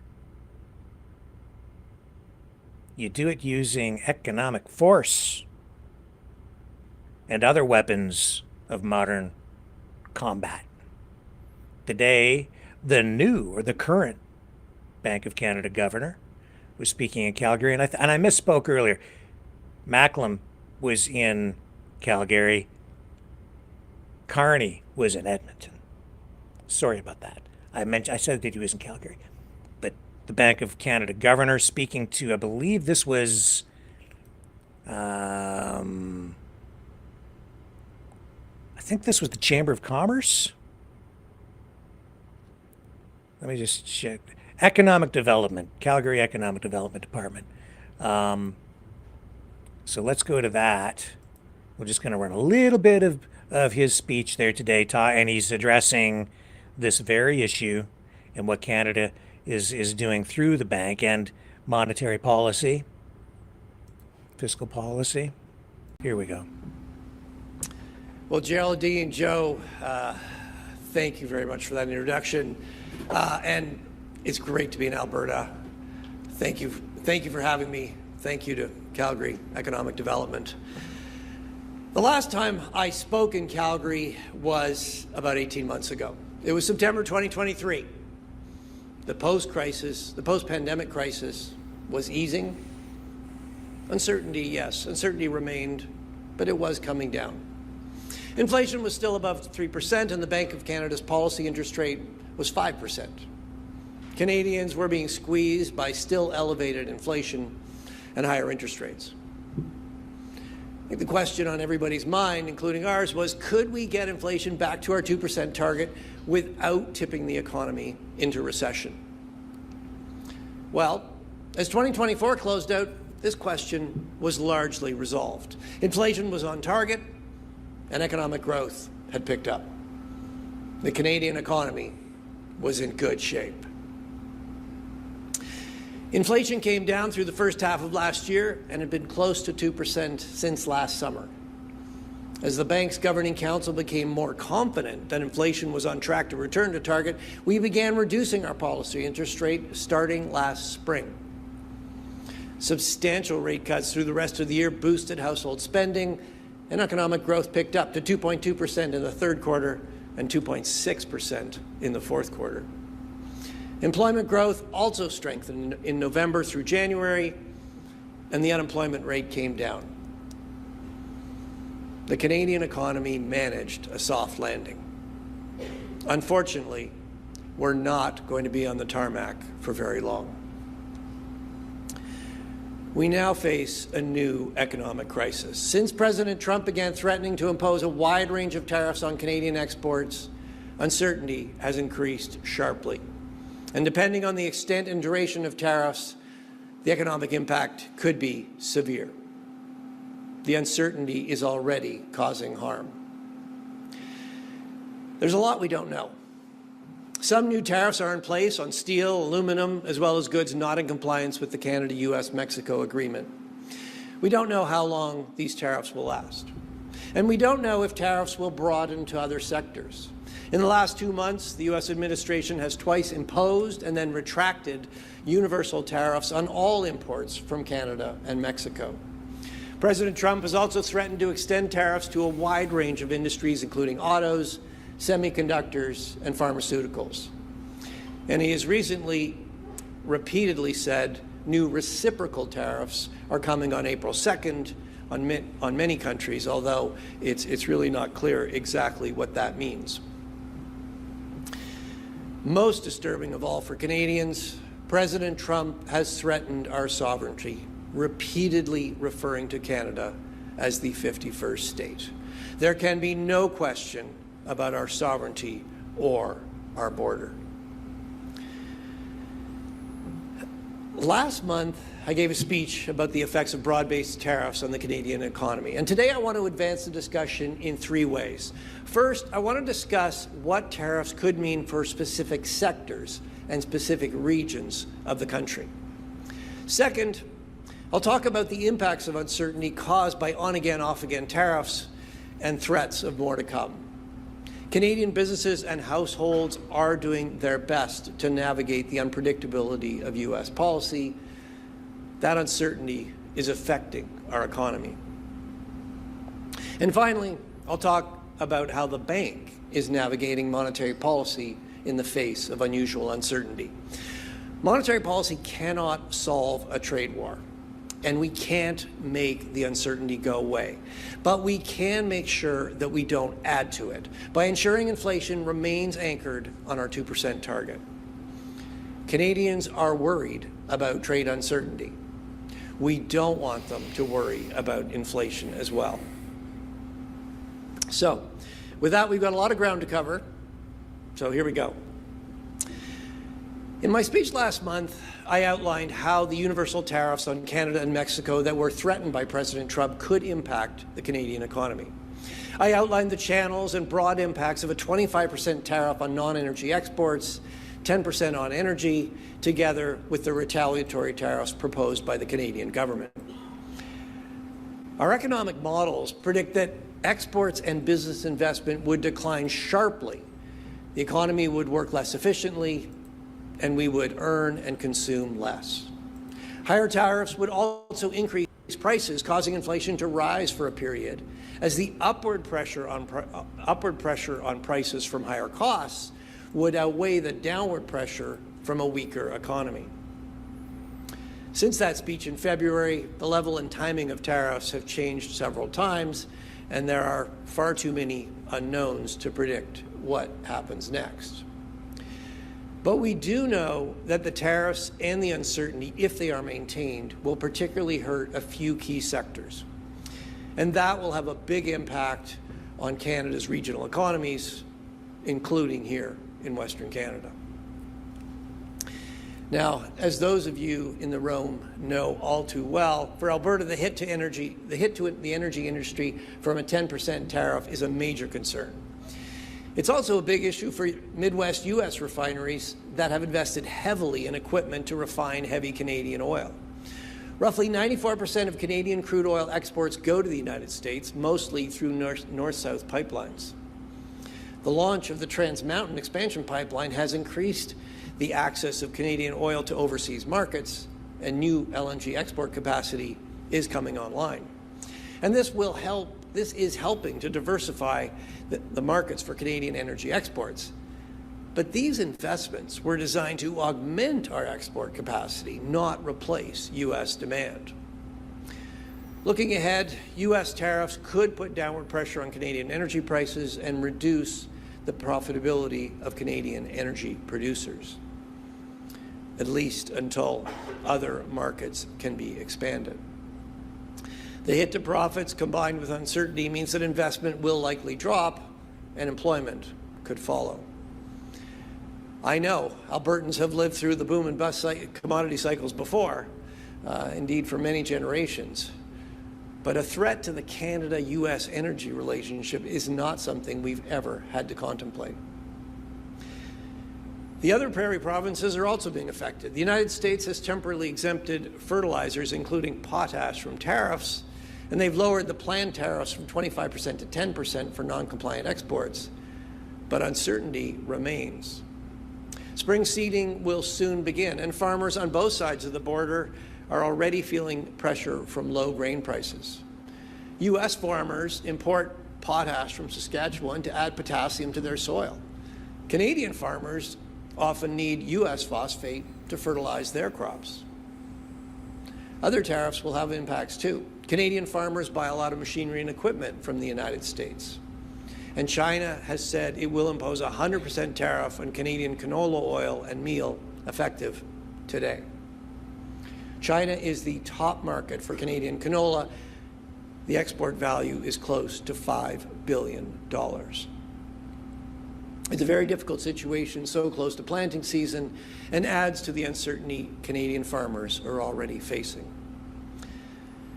Other parts of the country, particularly Ontario and Quebec, will be disrupted by 25% tariffs on steel and aluminum. In 2024, the United States imported a quarter of its steel and 40% of its aluminum from Canada. Canada imported a quarter of its steel and a fifth of its aluminum from the United States. These cross-border flows mean that these sectors will be hit by both U.S. tariffs and counter-tariffs. It's going to hurt output, and it's going to raise prices. Now, monetary policy cannot target specific industries or regions. We have one monetary policy for the country. But to assess the overall implications of new tariffs, it is critical we understand their impacts industry by industry and how this is affecting and spilling over across regions. The bank's regional offices across the country in Halifax, Montreal, Toronto, Calgary, and Vancouver gather economic intelligence across industries and economic regions. And I'm very pleased to be joined by Farouk Suvankalov, head of our Calgary regional office, which covers the Prairies and Northwest Territories. Our Calgary office is actually our second largest after our headquarters in Ottawa. Now, beyond the impacts of tariffs, the pervasive uncertainty created by the sudden and unpredictable shifts in U.S. trade policy is affecting both the Canadian and the U.S. economies. Trade policy uncertainty measures such as this one shown in Chart 1 have spiked in recent months. After more than 50 years of highly predictable trade policy, there was a sharp increase in uncertainty during President Trump's first term in office. But that uncertainty doesn't come close to what we see now. There are at least two kinds of uncertainty related to U.S. tariffs. There's uncertainty about the tariffs themselves, which tariffs will actually come to pass, and how long will they last. There's also uncertainty about the economic impacts of tariffs. We've not had to grapple with such large, broad-based tariff increases since the 1930s. So let me elaborate. Consumer confidence has fallen sharply in both Canada and the United States.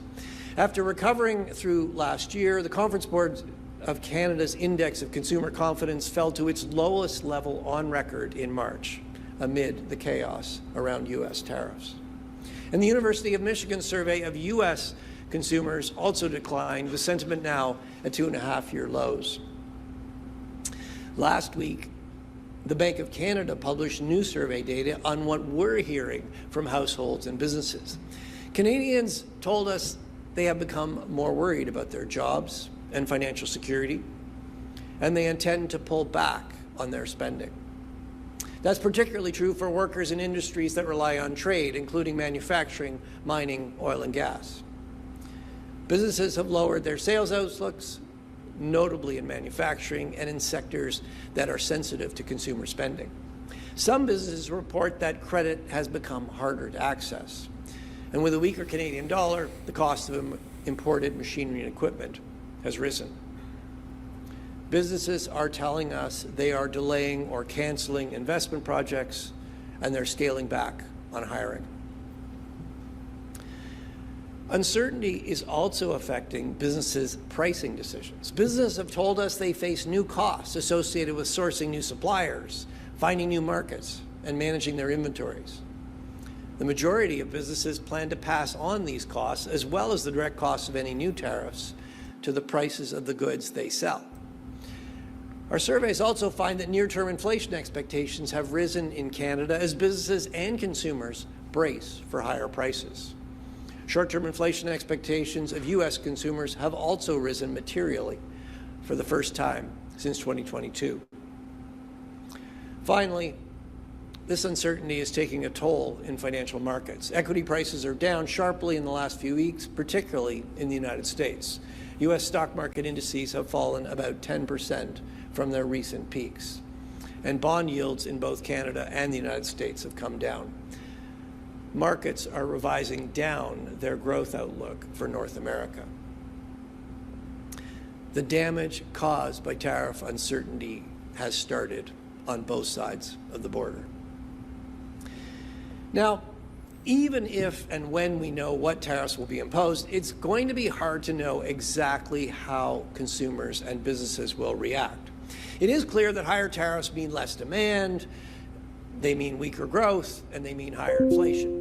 The mechanics of tariffs are straightforward. Tariffs on Canadian exports will be paid by the U.S. company buying those goods, and that company will pass at least some of the cost onto U.S. consumers. The same goes for retaliatory tariffs on goods Canada imports from the United States.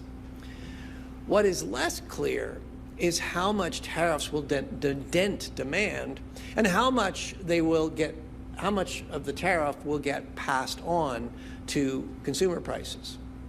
Will U.S. buyers continue to buy imported Canadian goods when tariffs are added to the bill? Well, if you're buying something that you can't get anywhere else, well, maybe you're willing to accept a 25% price increase. But even then, you're going to buy less of it. And if there are substitutes for the thing you're buying, well, you're going to switch, and Canadian exports could fall a lot. The impact of tariffs on consumer prices will be affected by the strength of demand. In our recent survey, about half of businesses said they intended to raise prices as they cope with higher costs related to both tariffs and uncertainty. And 3/4 of those said they would pass most of the cost increase on to their customers. Now, these intentions may change as economic conditions evolve, and we're certainly going to be monitoring business intentions closely. The uncertainty about the pass-through of higher costs to consumer prices is of particular importance to monetary policy. Our mandate is price stability. Low inflation is the best way we can support Canadians in good times and in bad. So we're watching closely how the costs of tariffs and uncertainty pass through to consumer prices. This chart 2, illustrates the sensitivity of inflation to different assumptions about the speed at which higher tariffs pass through. Okay, we're getting into more technical stuff, so I'm not going to continue with it because it may just be a little bit too academic for everybody here tonight. But the bottom line is, we're doing our best as a country, and we'll find a way to cope with this and to fight back and assert our strength and our sovereignty. I'll be right back.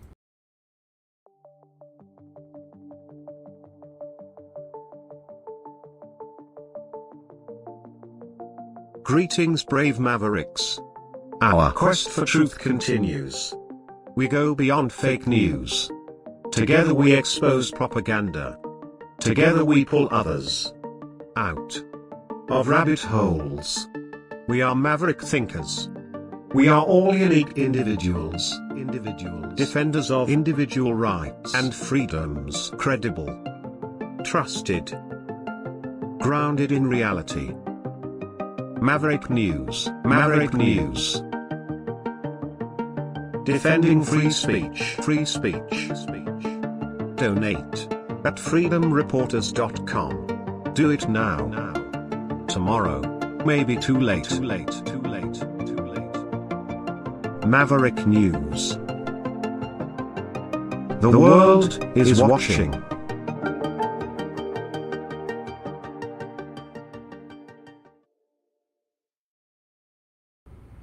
So, Donald Trump today announced that he is proceeding. This sounds so stupid, but I guess there's a method to the madness. Let's make America stupider again. He's abolishing the Department of Education. Today we take a very historic action that was 45 years in the making. In a few moments, I will sign an executive order to begin eliminating the Federal Department of Education once and for all.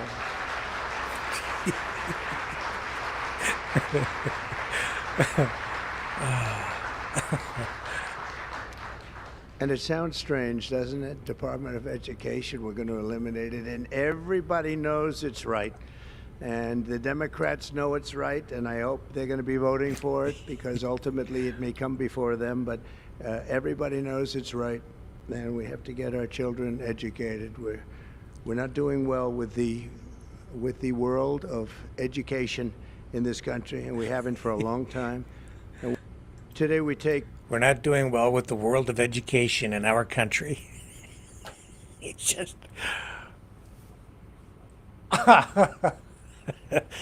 Oh, he's getting rid of the Department of Education because of the culture war.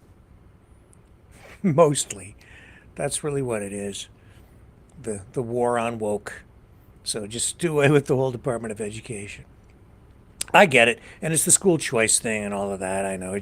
To me, it just sounds stupid. It's a different approach. We'll see how it goes.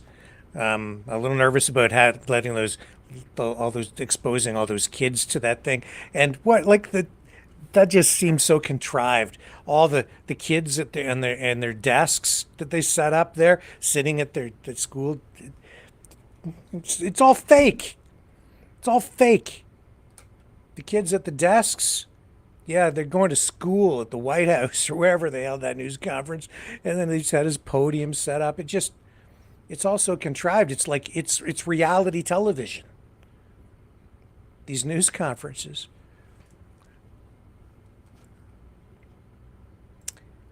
But that's the new reality out there, I guess. Yeah, and the new reality is reality TV. So, yeah. Oh, and then there's this story here I wanted to mention tonight too. This dude out in Vancouver. Rob Frith is his name. Let me bring up the headline here. He found this demo tape of the Beatles from 1962. And this is like a demo reel that get made for like Decca Records, I guess. So he's out there in Vancouver. He owns a record shop. And somehow he came into possession of this thing. And I guess it looks like it's authentic. Here, I'm going to show you. Instead of that, I'll bring up this article. What a crazy story. And what a find. It's like, it's pretty amazing, really.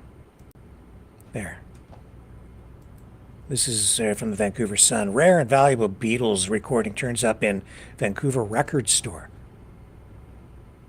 Jack Hirshhorn said he got the tape in London in 1968 or 69 from a well-known record producer who he declines to name. And then a few years ago, it says here, Rob Frith of Neptune Records bought a reel-to-reel tape labeled Beatles Demo.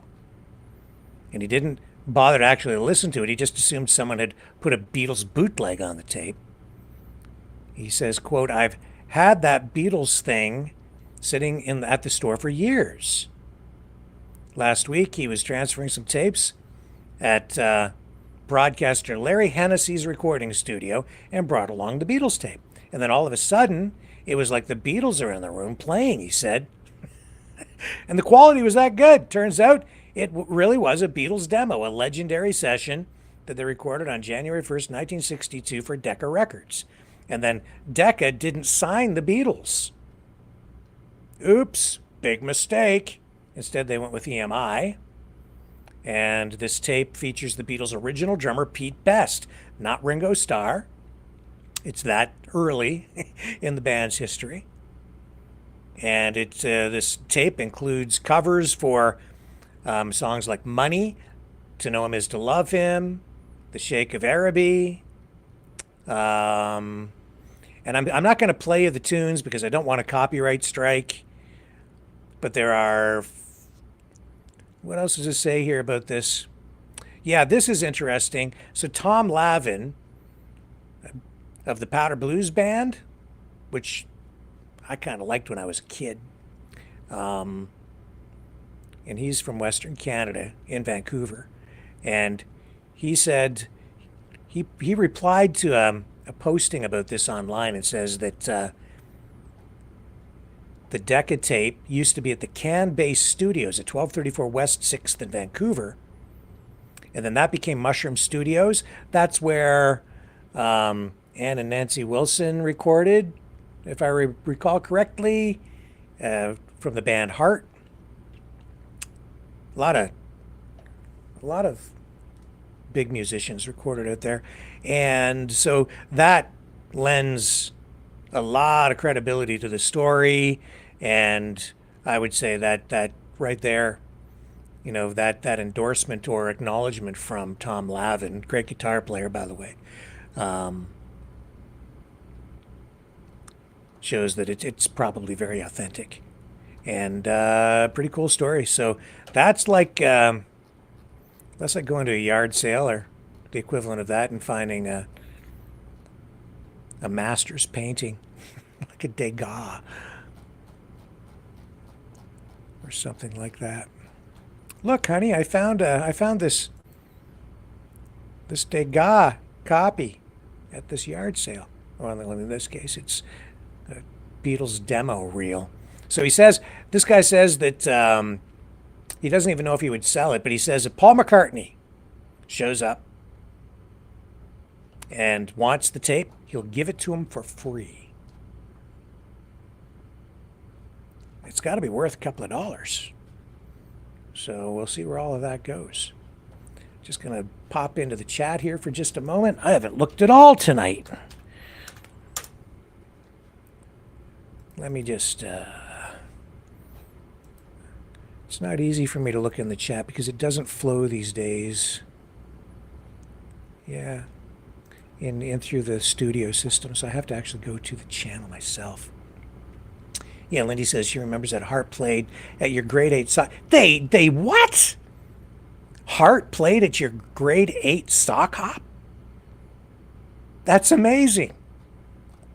That is amazing. Look how they're huge. Yeah. I remember going to a concert when I was a teenager out in Vancouver when I was visiting my brother, and it was so loud. My ears were practically popping. It was really, really bad for you. I don't know. It was so bad it hurt my ears. I don't know. My ears were practically bleeding. How is that pleasurable? I've never understood that. It was an outdoor concert at a sports stadium, and it was just like loud. Oh my God. It was like all these different bands. There was, I was so young. Blue Oyster Cult. Heart was there. And then that Tom Lavin came out to play with Heart on the stage. Ted Nugent played. I can't remember all the bands. It was a whole bunch of bands that weekend. And I went to that thing. I was so young. But I didn't get corrupted. I was a good kid. Maybe a little too boring. That's okay. I'm glad I didn't get corrupted. What else is going on in the chat over here in Rumble? Yeah, CBC Brown says it'll be the greatest education system, greater than anyone has ever seen. I said, wow, what a great education system. Yeah, very Trump. It'll be the biggest, it'll be the best, the smartest education system of the most smartest of the best in the education world ever. Like you've never seen before, the likes of which you've never seen an education system before, now that we've eliminated it. I guess the whole idea here is just to give control over to the states more. I don't know. It's just whatever, man. I can't keep track of all the crazy stuff that's going on down there. At least he knows how to drive that truck. He's always got a backup plan. If the whole president of the United States thing doesn't work out, he can always get a job driving a garbage truck. I don't know what Trudeau's doing these days. Anybody know what Justin is up to now that he's not the Prime Minister of Canuckistania? I don't know what he's probably taking a little vacay. I hope he's not doing it at the taxpayers' expense.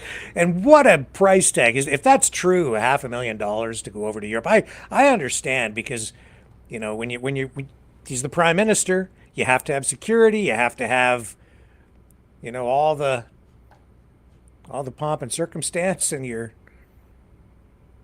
know, the whole crew has to go when you're the PM. I get it. But $500,000? Couldn't they just be a little more frugal? If I was the Prime Minister, I wouldn't be spending that kind of cash on travel. I don't think. I guess you have to roll in the wages of everybody that you take with you, and yeah. I'd be more Trump-like. I'd be like ordering McDonald's for sure, not 5-star meals on the airplane and champagne. No, I'd have a little more respect for the taxpayers. So let me just check in the YouTube chat if I can. Let me see. Hello, everybody over there in YouTube land tonight. Oh, I can't see it. I can't see it. Before we go, let's just take a little bit of a moment here to bring Charlie Angus up. A few people sent me a notification about Charlie Angus speaking again today about the Trump tariff threats and the 51st state stuff. And of course, he's leading the charge on at least one front of, this effort to preserve Canada's sovereignty as a nation state. Here he is today. Unceded territory of the Algonquin Nation. Over the last 3 months, our nation has faced an unprecedented threat from our nearest neighbor. A threat to our borders, a threat to our sovereignty, our threat to our very right to exist as an independent democratic nation. Donald Trump thought we were going to be an easy mark, that we'd be a pushover. Oh, how wrong he was. And now Canada has made Canada the front line in the defense against the MAGA ideology. So no wonder Donald Trump and MAGA are feeling pretty angry at Canada. But what concerns me is the targeting of Canadian citizens who are crossing the border to work or to visit. We have seen too many stories of citizens being pulled out of airport lines and being fingerprinted and deported as though they were criminals. Citizens being kidnapped through illegal detention by ICE. And it's not just Canadians. We see the attack on backpackers, students, doctors, professors. I am here today to say to Canadians to avoid travel to the United States if at all possible, and to call our government to stand up for our Canadian citizens who are being denied their rights by arbitrary detention in the United States today. that Canada must stand up for our citizens and for the rule of law. Because what we're seeing, for example, with cops pulling over the folk duo Cassie and Maggie to harass them for being Canadian, is not the actions of a democratic nation. People whose phones are being seized and searched for any kind of incriminating evidence that they're somehow progressive or woke, that's not the actions of a democratic nation. That is the creep of totalitarianism, that is the creep of fascism, and we need to call that out. Because that is not what happens in a nation governed by the rule of law. It's been pretty clear that what Donald Trump and the MAGA ideology are focused on is the politics of fear, of keeping their people disoriented and frightened of the border, frightened of their neighbors. And to make that possible, it's become clear that Donald Trump is willing to drive his nation's economy into chaos, to rip up the biggest and best trading partnership in the world, to drive the U.S. travel industry into the ground. Last month alone, there were 500,000 less visits to the United States because Canadians are not going to go to hostile territory. And so what do the stories of arbitrary detention and arrest and throwing young women into freezing cells, handcuffed, send? It sends that the United States does not want to be involved in the world economy anymore. And what we're seeing is that Donald Trump is trying to break the incredible bonds that exist in all our border communities, the bonds that have existed between Americans and Canadians for years, for generations, the deep friendships that we have. He's trying to make us the enemy of the American people. Well, Canada is not the enemy of the American people, but we are the enemy of fascism, and we are the enemy of the Donald Trump ideology.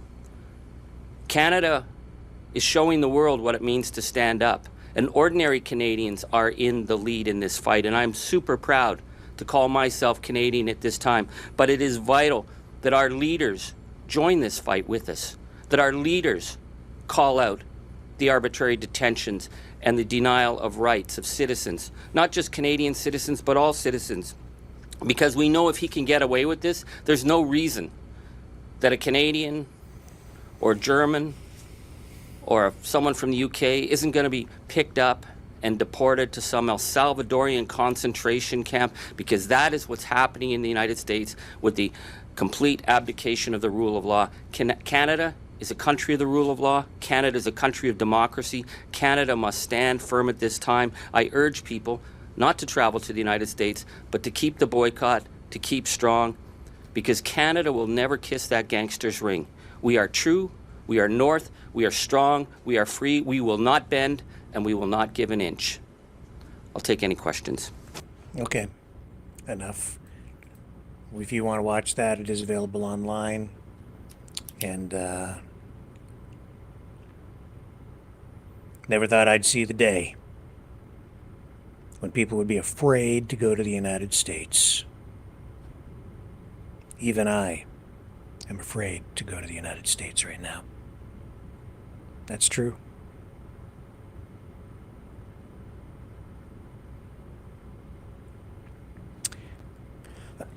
I will, I'm going to dip into the chat. What do you guys want to hear for a closing song tonight? You want to hear the Snowflake song again, or do you want to hear Orange Rag? Maybe I'll just pick. Okay. Just dipping into the chat, just looking here. Yeah, Crickshank. No, they've been detaining Canadians down there as well who are not criminals, and they've been deporting and detaining American citizens as well. You're just not opening your eyes. And that is the truth. I've even seen a story about a young girl, an American citizen, a child, who was detained, scooped up as part of their immigration sweeps, brain cancer.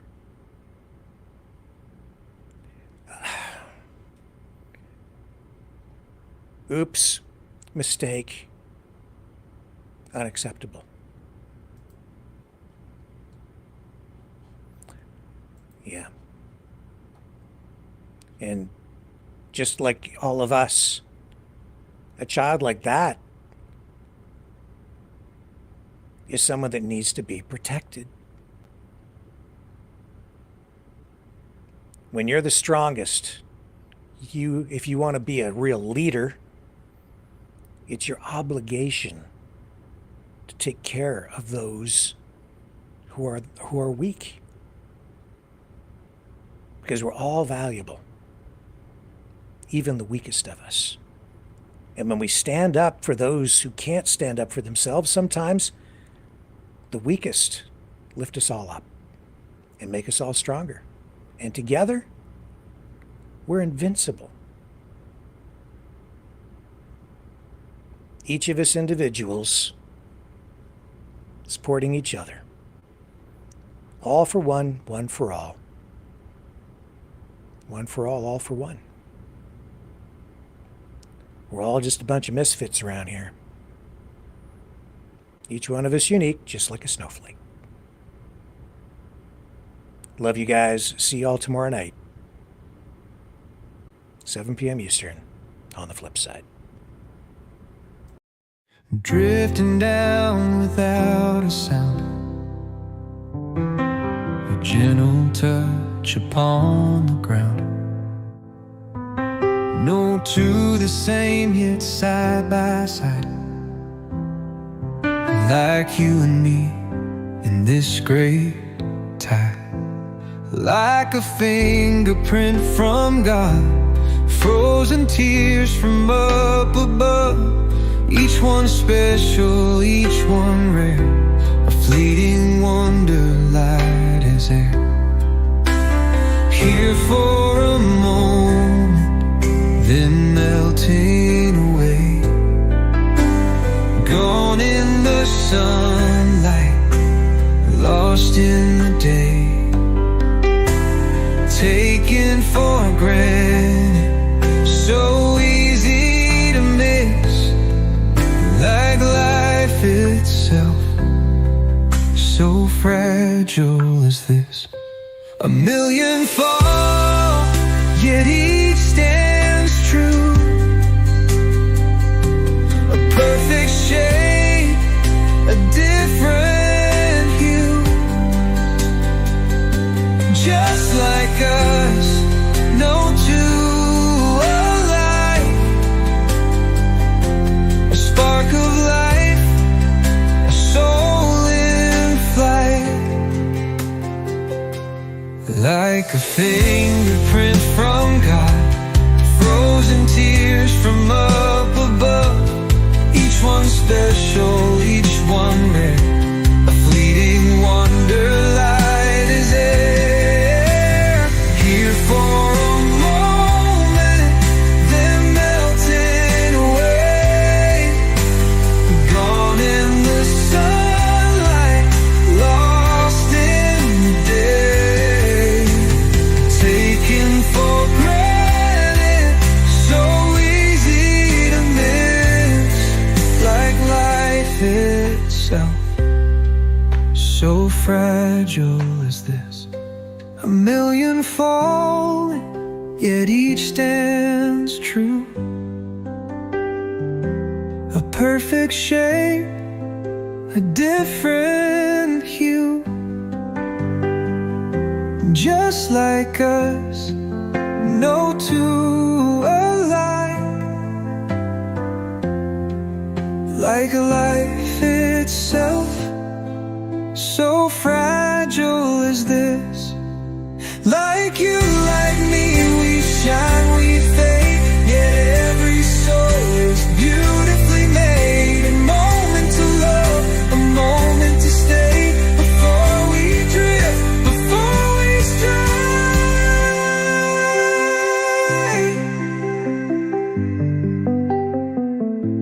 Cherish the snowflakes, here only for a moment, then melt away.